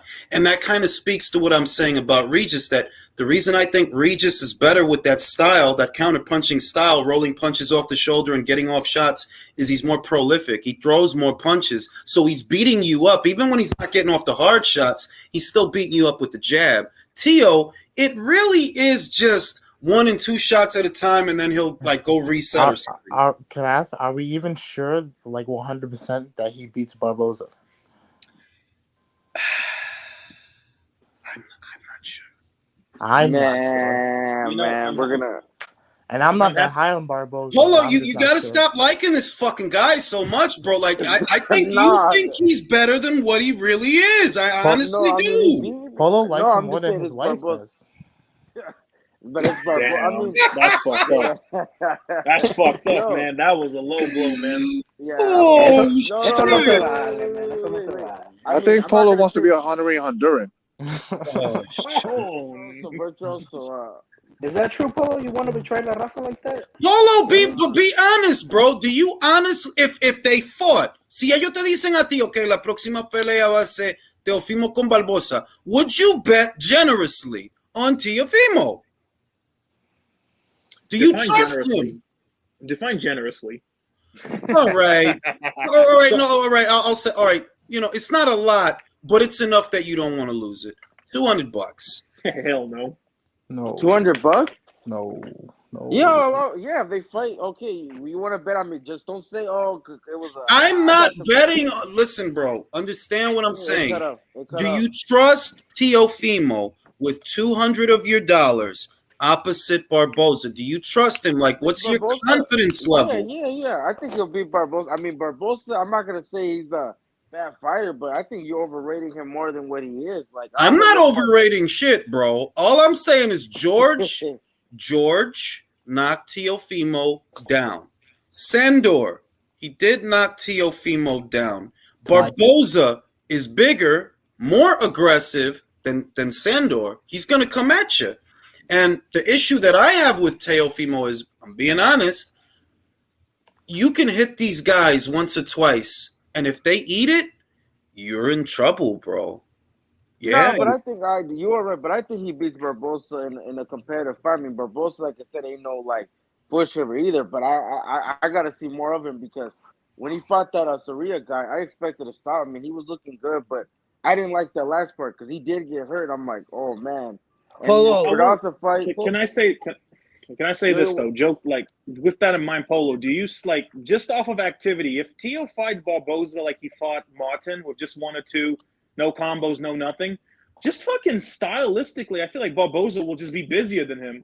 Because he's taller. He doesn't need to be next to him to hit him with punches. He's 6 foot, isn't he? The only damn look, deadass, the only reason Sandor Martin lost is because he is stylistically always going to look like a back foot fighter. Yes. He's never going to pressure. Let me ask Polo a question. Polo, if Sandor fought Barboza, who do you have winning that fight and how?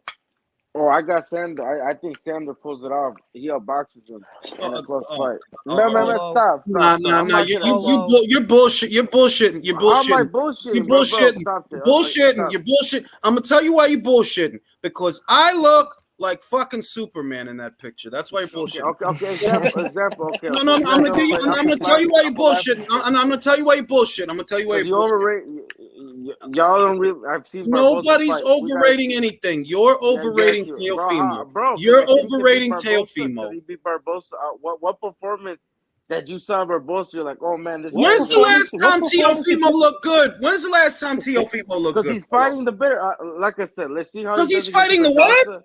Because he's fighting better. He's fighting Sandor Martin. What? That's a top 10 at 140. Listen, stop it. Polo, in all seriousness, Sandor Martin has like 7 knockouts. How does it do with 7 knockouts chinning up Teo? Teo got knocked down twice. That's true. Whatever. He's not a big knockout artist. Neither is Barboza. Barboza. How do you explain, Mark? How do you explain Sandor knocking him down twice in a fight if there's not some holes in his defense? I call this the Isaac Cruz syndrome, where it's like he lost, but he lost in such a way Yeah, that that's and what I guess that's the PMC bullshit lost, but he won. excuse. He lost, exactly. but he won in our heart. It's an emotional victory. That's Mandor pussy shit. Sarton would be demolished by Look, I'm going to say this. I think a few things. I may be with Polo slightly on this, that Sandor has a style that is going to make a lot of guys look bad.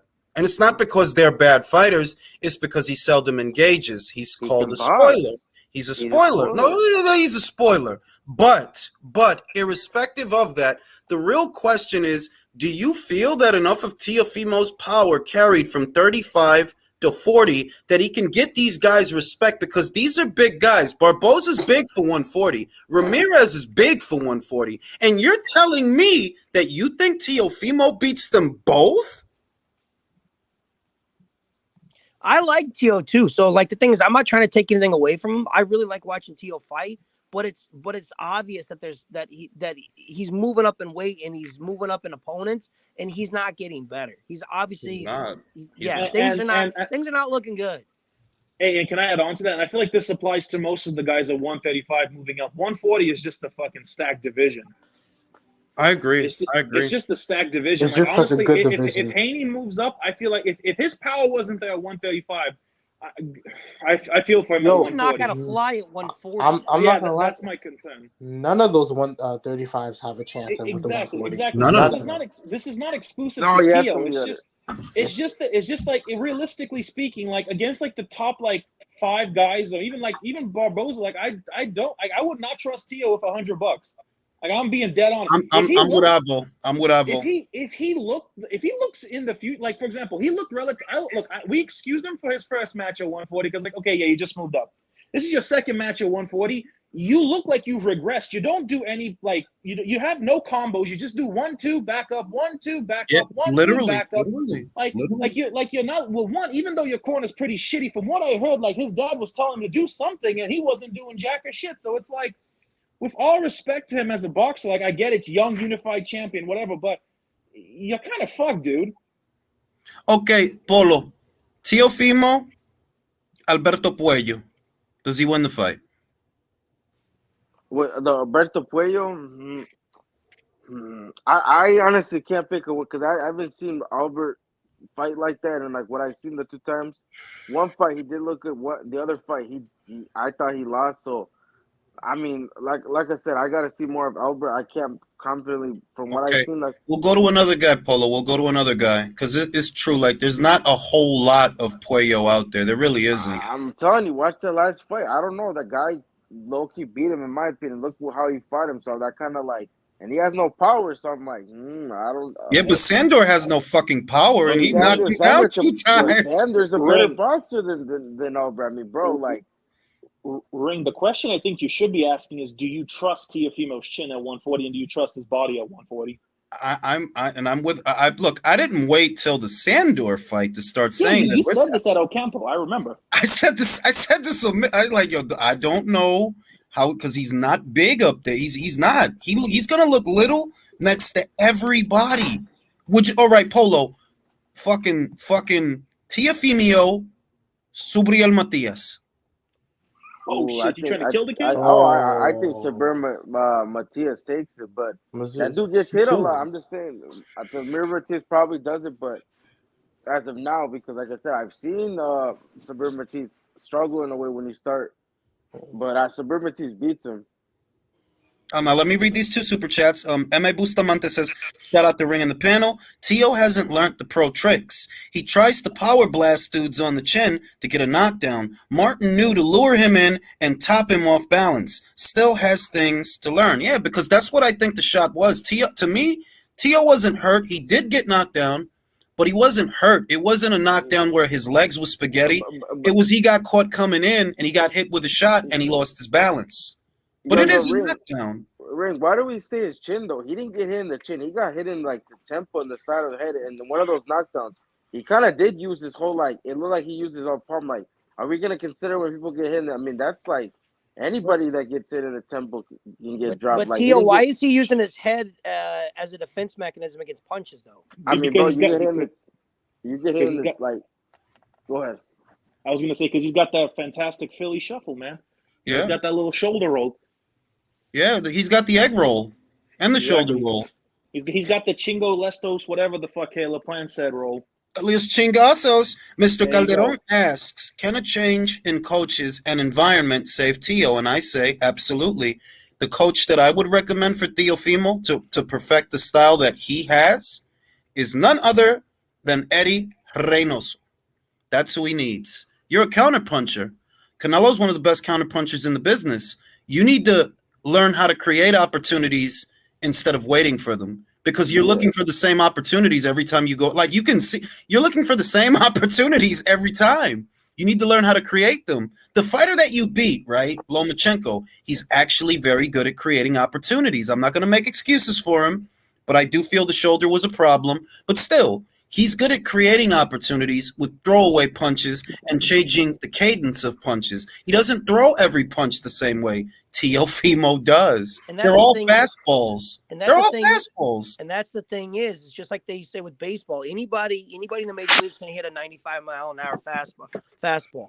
The thing is, the better quality you're going to get as a fighter, those guys like Terrence Crawford, they're going to read that stuff. They're going to see the cadence. They're going to notice it, and then they're going to apply proper defense and then offense to beat your ass. So he's not fighting a lot of these, middle of the road, lower middle of the road guys anymore. And the farther he climbs up, better quality he's going to fight, the more ring IQ he's going to deal with, and he's going to end up on his fucking back pocket more often at this rate. I agree. And I'll say that Shakur S. Stevenson stands a better chance of making a splash at 35 than Tio does at 40. Tio's in the shit. He's up there with nothing but a bunch of grown men that want to fuck him up.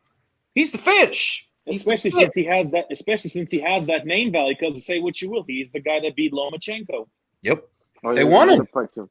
Anyone that calls himself the takeover is going to make themselves a target. I have a nickname for it. I call it the sleepover. And we can all, and everybody on this panel, If he gets knocked out, yeah, it's a sleepover. Everybody on this panel can agree that we like Tio. We think Tio has a good skill set. He's a good fighter, but we also can criticize him and agree that like the path he's on is not a path of a long-standing champion.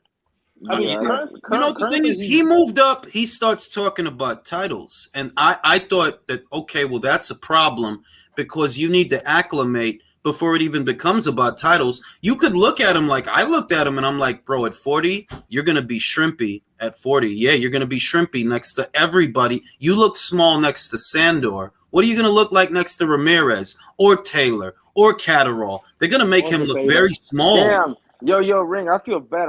Man, Sanders should have went to the WBA route. I think he beat over. Like, if he would have taken the O'Hara Davis, he's not gonna win a fucking decision doing that shit, bro. He's not. So Ring, you make a very good point when you said that Eddie Reynoso is a good fit for Tio, because I see Canelo and he faces big dudes, right? And he makes himself small, a small target, and likes to crowd the pocket. Yes. To land his big shots. Well, my issue is like, I feel if there was a Reynoso cam going, like, again, I feel like it's just like, you gotta, like, and I hate to say this because I get it, families important, bro, like, your dad, man. Yeah, man, he's got to take a back seat. Yeah, his dad is and that's the problem. He doesn't want to do that. Your dad says some really stupid shit. So it's like, bro, you piss off Reynoso and like you're like, for example, Reynoso, from what I've been hearing on the side, he's big, like, again, his golden goose is Canelo. So it's like, even right now, he's like, he focuses on one dude. So it's like, bro, you piss him off, he's not even gonna look in your direction. Or at the very least, you're not going to get, like, for example, it's like one man says one thing, but then your dad says something else, and it's like, like conflicting points of view. Well, he needs somebody who can help him become a better counterpuncher. And to the point that Virtuoso just made, which is why I recommended him, Canelo Alvarez lacks size in most of his fights. He's not taller or longer than a lot of those guys, but he still gets to fight his fight. And that's what Teofimo needs, because we know he doesn't like taller fighters. And he's in the shit. Everybody outsizes him at 140. Everybody almost. Yeah, but is he just going to look amazing after one fight with Eddie Reynoso? He doesn't have enough. He doesn't have enough. It doesn't matter if he gets a new trainer. He doesn't have enough time to get better. That's a fair point. These guys are all these guys at 140. They're all killers. They're just way better than all these guys at 135. Actually, I have a question. Was this an eliminator for Prograis? How'd you say prostates? No, No, it's this Regis wasn't for Prograis. prostate. This wasn't for prostate. This was for the winner of Tosh Jailer versus Cap Jadderall. Wait, are you talking about which one? Are you talking about the Martin fight? No, it was a WBC eliminator. Yeah, I thought it was bro. prostate. Hold on. Listen, go to Paco Vericell's fucking page, bro. He said it. He said, it was a WBC eliminator. I'm just, bro. All I'm telling you, irrespective of what it was, Paco himself says this is a great, hard-fought win for Teofimo and sets up a potential fight between him and Jack Casserole or Tosh Jailer. That's what he says on the page right now. I don't think Teo wants that fight with Prograis. Honestly, I don't know what the fuck Teo wants. He kind of doesn't have that many roads to go down. He doesn't. Teo wants to stop arguing with his esposa every night. That bitch looks angry as fuck. You know what I heard from I'm not gonna, sources say, I'm gonna use what Coach says. Sources say I heard like a potential, like he wants a fight against a rematch against fucking Kambosos. I heard from some indiscreet sources that are pretty much fanboys of Teofimo. That'd be a good way for Kambosos to get himself another like $3 to $5 million. I mean, I think his soul needs it, but I'll tell you what, guys, you can fight Kambosos for a second time, and that means dick and balls at 140. Dick and balls. Yeah. Dick and balls. You go in there, you knock Kambosos' head off. The fuck that got to do with Regis prostate? But it's gonna make his ego feel better. Yeah, I mean, he beat the man. He beat him. Ego's what got him in trouble. His ego's what got him in trouble, villain. Bro, I'm with you, man. The guy's got a massive ego with his dad in that gold Bud Light suit. I feel like you guys are approaching this wrong. I want his ego to go. Remember, what comes before the fall? Pride. There you go. His ego is too big. He can't even listen to constructive criticism, man. I think that is the big one, man. He doesn't listen to anyone's criticism. I think, you know what I think is, look, like, I get that there's a need for a Kambosos fight for his spirit. But if we're gonna be honest, okay, I believe if I had to make Teofimo Lopez's fight plan, no title fights for the next 3 fights. Your next fight, I want it to be a confidence building fight with Kambosos. But after that, I want you to fight either Arnold Barboza or another solid 140-pounder. You need to acclimate before you fight for a title, and you haven't. Fighting Campo or Campa or Caca or whatever the fuck. That don't mean nothing, all right? Sandor, and I'm one of the few people that's willing to give him a pass on Sandor because I firmly believe a lot of guys would look bad against Sandor. Sandor's not a bad fighter though, too. Sandbag has great feet, and great feet will make almost anybody look bad. That's just reality. He's not going to engage. I mean, he only had 3 weeks to prepare for Sandor Martini. But that applies vice versa. That's true. It's a two-way street. It's two-way street. But here's my real concern. Like, it's just like a style thing. Like, people are like, I've seen people say, yeah, he overreached, fine, but he did it twice in one fight. You didn't make any adjustment in that fight. You just kept doing the same thing over and over again. Like, that's literally the definition of insanity. And once blame, shame on me. Twice blame on once blame on you. Twice blame on me. Let's say this, fellas. We actually got a great retrospect fight with my man from Japan, the Monster. He was opposite the ring a fighter who refused to engage, but he didn't look bad in the fight because he actually knew how to cut off the ring. That he stayed with him. He stayed on top of him. He was never in a position where he's leaning over his lead foot or he's lunging in. He was always in a position to get off punches.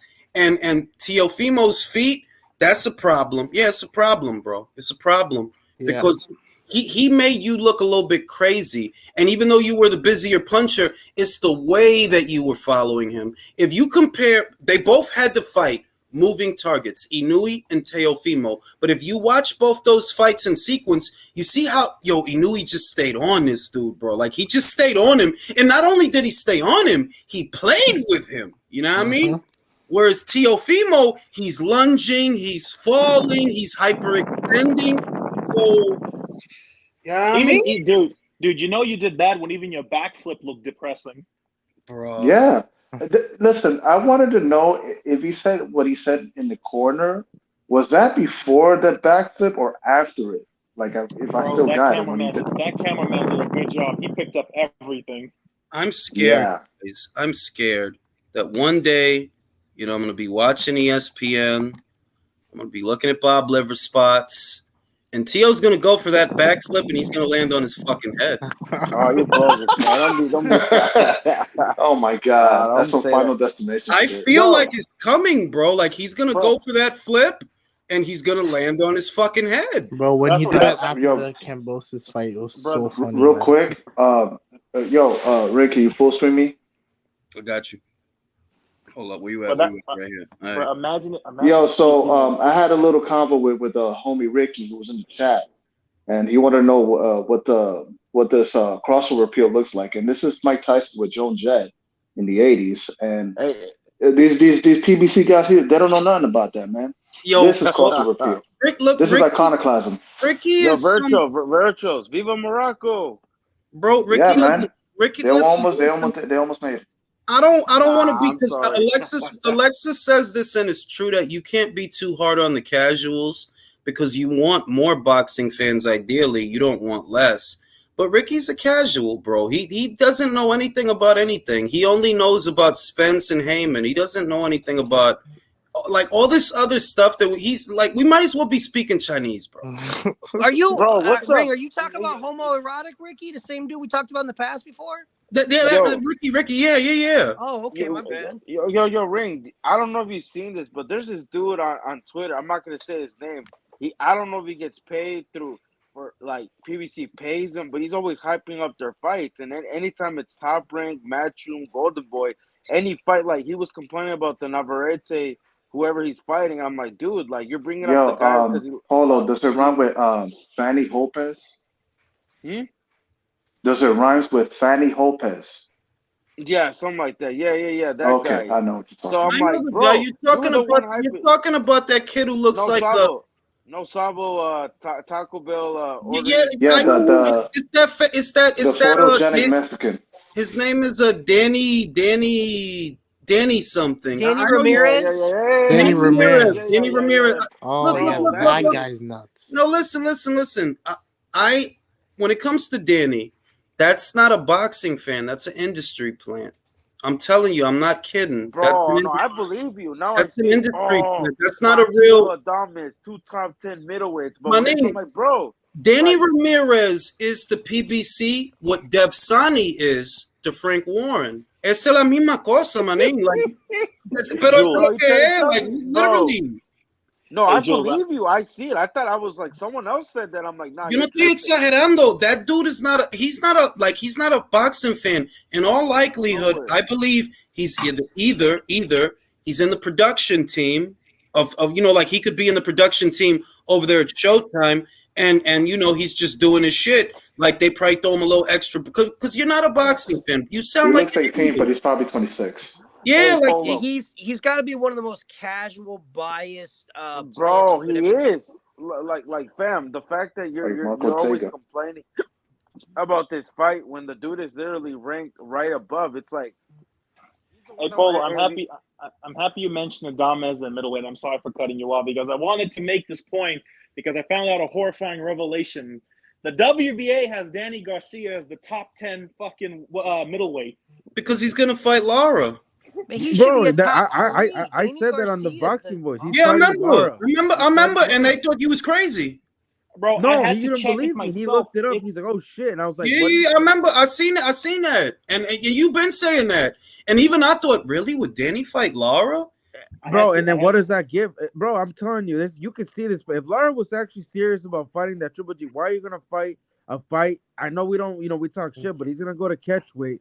He's a little older. Danny can pull. I'm telling you, just because obviously Lara being Think older. Danny and can beat him? No. I mean, at a no. catchweight, You're about to skip over a whole weight class to No, fight come on, Lara. Polo. You're smarter Come than on. that. Bro, stop. I Let don't me know, finish. bro. Stop, bro. At a catchweight, him being 43, 53 years old, like, come on now. See, Like, but okay, this is one thing I'm gonna say.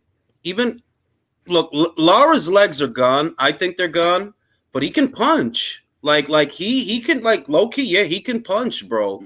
Yo, we gotta stop with this. Just because I said I'm saying because he pulls it off, then the next live y'all gonna be like you. I'm just saying that there's a reason. It's like why is Lara gonna waste his time with Danny Garcia? Like obviously you know what it is, bro. So when he wins the third title, be like 3 division champion. Bro, you can see the play, and he's gonna do that. Danny middleweight champion. Oh, bro, this is a testament to how great the middleweight division is. Sergio Martinez at 47 years old, and Danny Garcia. Yo, Danny, Sergio why can't he just go away, bro? Bro, that's what I'm saying, and you guys think I'm just saying that whoever that was villain, just don't get over because if he pulls it off next live, I'm gonna be like, what happened? Like, But you I'm just saw saying, how like he it's kind of a looked setup, against like, Benavidez. bro. Yeah. He fights like once every 18 months. Come on, So with does all due Lara. respect. So does Lara. Okay, espera un momento. Esta es la otra cosa. De verdad, seriously, stylistically, it's very hard to imagine that he wins that fight, Polo. It's honestly, it's very hard. It is.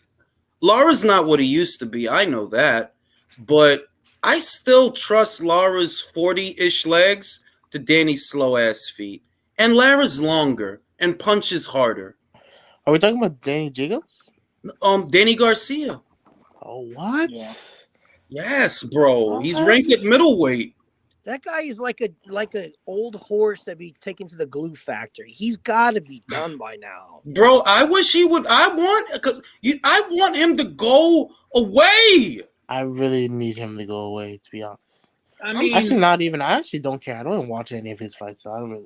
Yeah, like that Benavidez. I honestly thought the Benavidez fight was gonna be good, and it was just. It was terrible. It was terrible. It was. I remember you were alive for that. With all respect to Danny Garcia, like although I have very little next to none for him, you got like he looked awful at 154. Now he's going up to 160.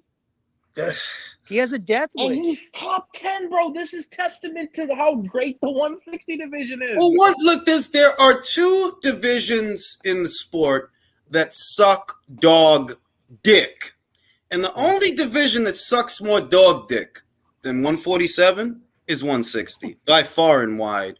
It's awful up there, bro. We have old ass Triple G who hasn't retired. We got fucking Yanni Beck, Alim Khan. We got Sergio. Bro, he is a remnant of the Mayweather era of boxing, and he is still here. What the fuck? He's 47 years old. And apparently he just fought last week. And you know he's in the WBA's ranks too, so maybe we get a Danny Garcia versus Maravilla fight. And you know that's just going to be pay-per-view too. Oh, it's got to be, bro. Fight like that? God. Now, sources say Lomachenko is going to be the next 160-pound weight champion. Bro. I believe it. Now, honestly, at this point, if we got Sergio up there, man, you might as well put Lennox Lewis up there, man. Like, put him down there, man. You might as well. You know, Klitschko's talking about coming out of retirement, right? Oh, hey, look. Honestly, but he's been doing that though for the past 2 years. God bless my elders and all that jazz. But man, Luis Ortiz should retire, and you should just stay in your mansion. I mean, I still feel like he can beat a lot of guys. Vladimir, I still feel like he can beat guys, man. He can beat guys. Maybe not the main guys, but he can beat a couple of guys. I know, but here's the thing. Like, it's kind of like you when you mentioned Kell Burke. It's like, look, honestly, he's a legend in my eyes. Just let him just stay back, man. Just don't do it.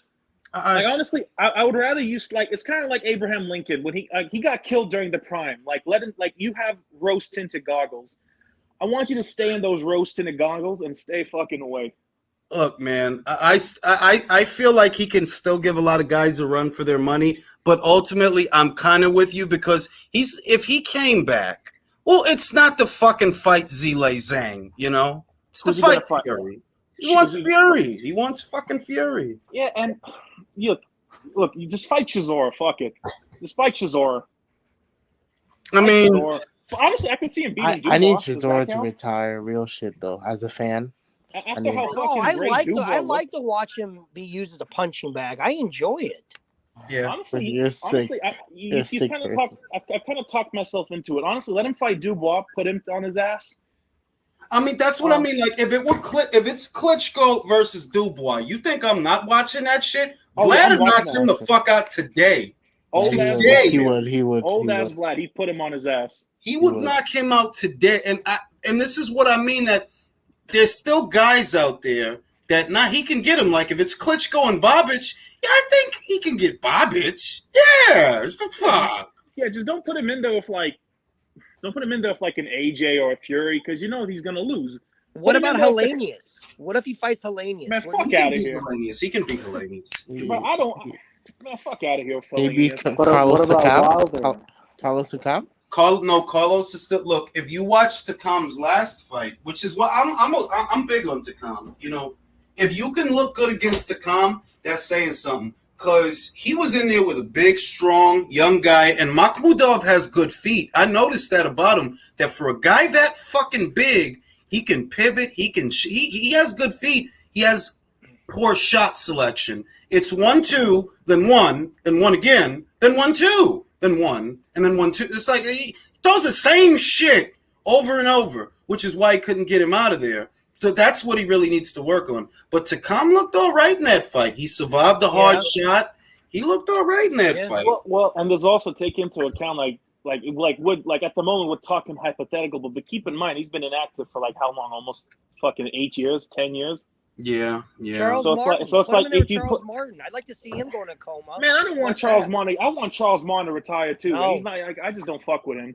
Yeah, but nobody really fucks with Charles Martin, you know. Bro, like, congratulations! Actually, you know what? Put him in there, yeah, because you lost to fucking Ortiz on heart medication. You think I put my money on Klitschko in that fight, bro? And he fucking. You know what's worse about that fight? So hard, he did not know where he was, bro. What's worse about that fight is that he actually fucking had him, bro. He had Ortiz, bro. You know what's sad? You know what's very sad? That was actually a pretty entertaining fight to watch. I actually enjoyed it. It was a good fight. It was a good fight. Because you had a bunch of dudes who have no business fighting on pay-per-view. It almost looked like I was watching, like you would get two drunk guys, you would pull them out of the crowd and throw them in there, and they just beating on each other, almost like to the point of being knocked out. Al Heyman, I streamed that fight. It was amazing. It was a hell of a fight. I mean, it's so funny, Villain, how Charles Martin just gets hit. It's always slapstick with him. Yeah. You know what he reminds looks like me those of? cartoons, you know, like after they get hit over the head with the anvil or something, and they got all Did you guys grow up? Like. I used to watch these old reruns of the Three Stooges, and tell me he doesn't get hit like the fat one. Yeah, it's amazing. Yeah. And he reacts like the fat one. That's what I'm saying, bro. He looks like, I forget their names. I only know the Ukrainian version. Larry, Curly, and Moe. What are the names? Yeah. Larry, Curly, and Moe. Shemp, yeah, him. Yeah, he looks like he reacts just like him. It's very funny. I'll say this much. There are fights out there for Klitschko that are winnable fights, but we know that he's not back. If he were to come back, and he's been saying it a while, so I don't know how much stock you can have in that, because he has been saying that a while. He's always said that. Yeah, he's been saying that once a year. I think he says that shit. Basics, and if he were to come back, it's not for the guys that we think he can beat. You know, in a nutshell, it's not. If he were to come back, the end game would be trying to fight Fury. And as much as I hate to say he's gonna get folded like laundry. I know who, the long-awaited Shannon Briggs fight. I mean, they could do that, but you know what? We live in an era of fucking, what do you call what's Floyd doing? Exhibitions. We're living in an era of exhibitions. At this point, get all of the old timers in one big exhibition bout. I'd buy it. I could go. I could go for Foreman versus Holmes on the undercard of Klitschko versus Briggs. I could go for that. But I still want to see Charles Martin. I want more Charles Martin. I think that's a better I think that's a better pay-per-view right now than half of the pay-per-views I've seen this year. Honestly, it is. Is it bad? I want to see Charles Martin get buzzed more or knocked down more. Does that make me bad? Wrong. I mean, I'd watch it, but what's it cost? I don't know. $9.99, like a Walmart price, like $9.99. Like that bin of DVDs. $5. If we are talking about exhibitions, what about Klitschko versus Putin on pay-per-view? Who? Putin. Klitschko? That's a good fight. Now, does Putin get to bring in like any poison, like for tea or anything, put in the water bottle? He will. Of course. All right. The rules of engagement. Klitschko's gonna box, but Putin can use kicks because he's short, so he can kick. He like those judo too, I think. So I mean, he's got fair fight. Yeah. Now, can we pull some WWE? Because I'll hop in for fucking chair and knock Putin out. Well, okay, I'll look, do it for free. I don't even gotta get we're gonna paid. do a tag team thing, all right, it's Putin and gonna be Gorbachev. Putin, Gorbachev, and Chaigev against Klitschko, Usyk, and Zelensky. I'd buy that fight, man. I'd pay $100 Good for fight, that pay-per-view. man. That's a good fight, man. I'd pay $100 for that pay-per-view. I would. No undercard needed. And George Bush will be the ref. George Bush, he'll be the ref.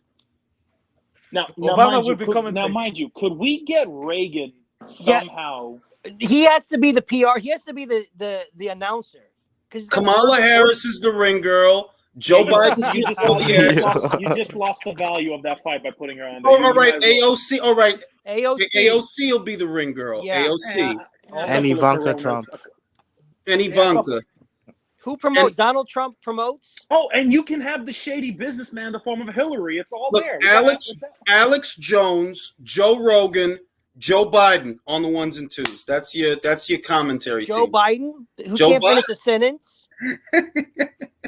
He's gonna have Joe Rogan there to help him. Now, could we get Kim Jong-un on there?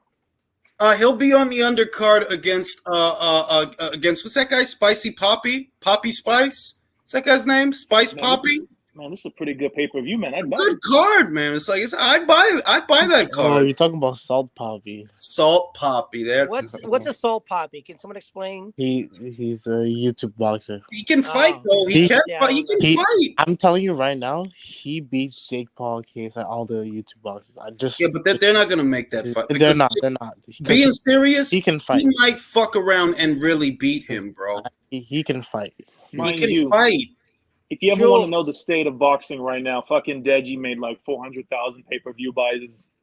No, did not. No, yes, it did. 445,000. Yes, it did. Yeah, no fucking way. I got a question. Yeah, dude, he made the sum accumulation of every single PBC event. That's very funny. But let's be fair. That's what I was gonna say. That it was a UK price point. It wasn't $80. It wasn't $80. Jules, I have a serious question for you. There's rumors that Jake Paul has these guys sign agreements that there's like a no knockout clause. Do you believe that's happening? Yes or no?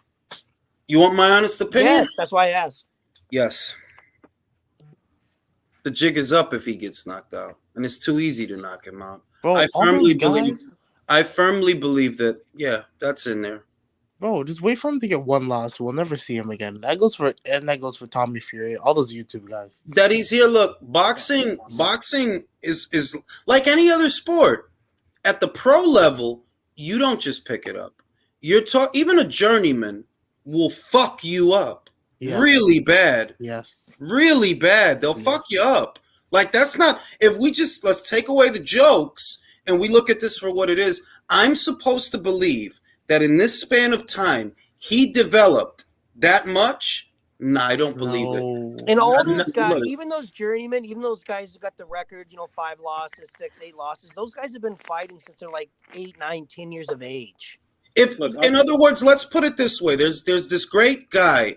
He's one of the best journeymen. I don't want to be disrespectful, but, he's not A-level. He's not one of those guys that's up there. He's a guy from Philly, though. He's a real tough guy. He's a little tank. His name is Joey DeVaco. He kills Jake Paul, bro. He fucking kills him, bro. Look, let Jake come to my office. I got some creatine that can help him out a little bit. Because honest to God, I'm on the mindset. If it's an entertaining fight, I got you, man. There's guys that I can name that he won't beat them, bro. Like, Gabe Rosado beats him. I don't think. Yeah, that's what I'm saying. Like, I think Gabe knocks him out, bro. He'll knock him out. And Gabe's a 160. Yeah, and you know who else I think he loses to? Yo, you know who else I think he loses to? Edgar Berlanga. Yeah, Berlanga. Yes. I don't know about that. Yes. Berlanga is so shit. I'm not playing with you guys. I'm not playing with you guys, bro. Yes, he does. Look, Berlanga is a fake. All right, we all know he's a villain. You don't believe what you're saying. Yes. You're saying you trust Edgar opposite the ring, Jake the Snake Paul.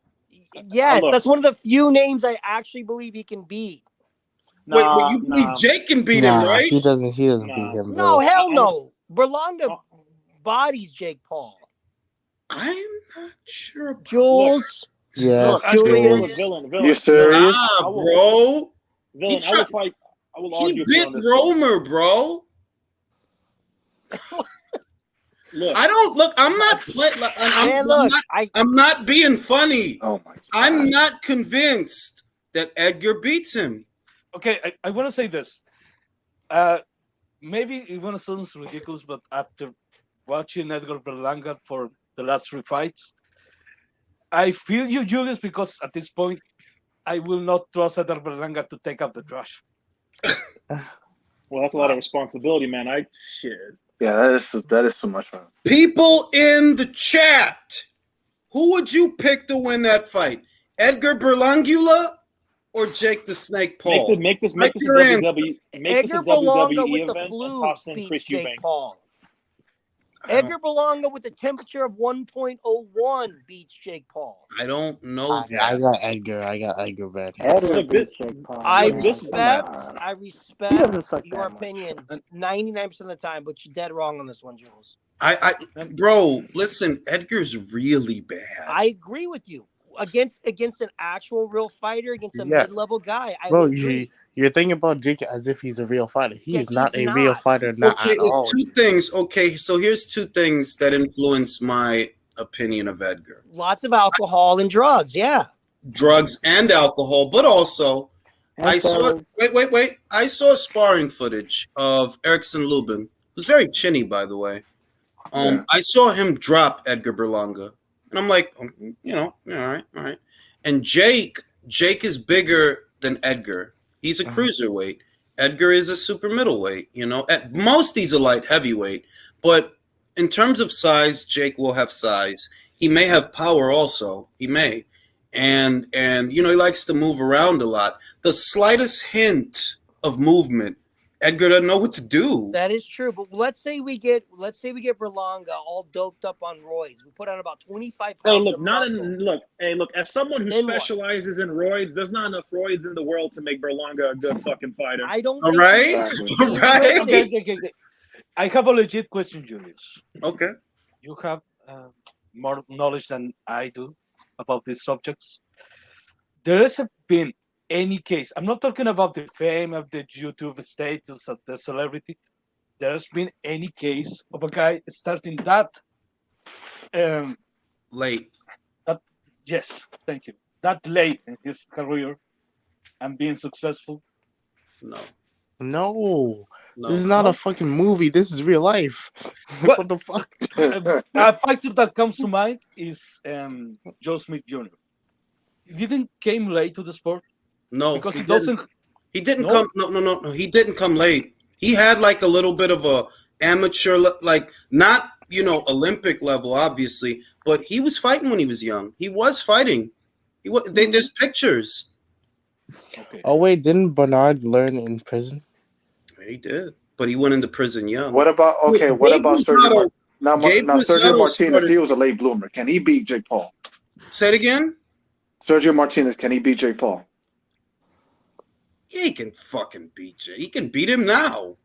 Crazy, bro. You mean the fucking 47-year-old? No, I'm not playing with y'all. That man is Argentinian. You don't play with them. Yeah, you do not play with them. He's also on heart medication, bro. I'm just telling you, if we talking about some Sergio, I go Sergio all day. Oh yeah, I go Sergio. Brian Castano.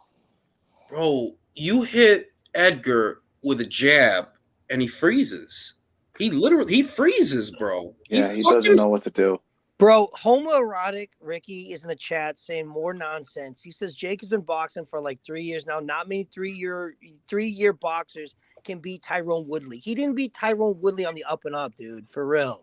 Man. He almost got stopped by Tyrone Woodley. He did. I feel like that's where the no knockdown thing was in effect with Tyrone Woodley. Yeah. Because Tyrone Woodley could have dropped him and hurt him. Yeah, but he knew what time it was.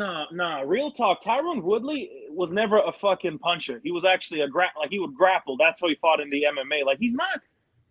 Nah, he can punch. Like he knows how to punch in MMA, but in boxing, yeah, but MMA is not boxing, bro. In MMA, you can throw more. Man. Yeah, so it's like, look, man, too.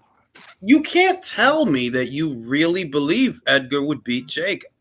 Yes. Yes, I do. He Yes, was. I Honestly, do. Come honestly, on. you know what? This He should be doesn't fight that this much. is the fight that should They be should made. make that fight. No, they should Fuck make it. Chris Eubank Jr. versus Jake Paul, man, just so I No, can see Chris. Chris No. See, Eubank do see, uppercuts. right now, see, this is the thing with Chris, and I fucking hate Chris, by the way.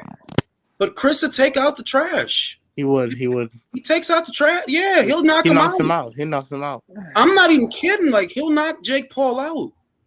Even Beefy Smith. Oh yeah. No, he won't, because for that fight to happen, he has to sign the no knockout clause. So checkmate, Jules. Fuck off. I mean, look, just on the premise, we're operating on the premise that okay, it's a fight, and they'll let it go down because of the disparity in weight. That Chris is not a cruiserweight, obviously, so Jake will have a lot of size on him. Though at the same time, Chris, yeah, he can take out the trash, bro. Look at what he did to Yildirim. Easy. Wait, Easy. Juggernaut says Jake Paul can counter? What counter? Well, Jake Paul is counter punting? When has that ever happened? And we've You know what's funny? we've reached the point where we're evaluating Jake Paul Fucking boxing. Paul. It's time to go to bed, fellas. Okay, Yeah, I'm gonna go. I think I'm gonna leave on this note. Now, but there's one These last guys. thing I want to say before I leave. Okay. Keep this in mind. If Eubank was to fight Jake Paul, that would be the best name on his resume. Good night, folks. Do you know what's sad? We had a lot. That's true. We had a lot of Luis Ortiz, Charles Martin, and Jake Paul talk tonight. I got to give us a C- on this late. No, night we did good tonight because we got some good. There was some good bits there. Good bits. Lord. You know, but it's time to go to bed, gentlemen. I'll see you on Saturday. All right, man. Always Have a a good night, pleasure. everybody. Ok, nos vemos.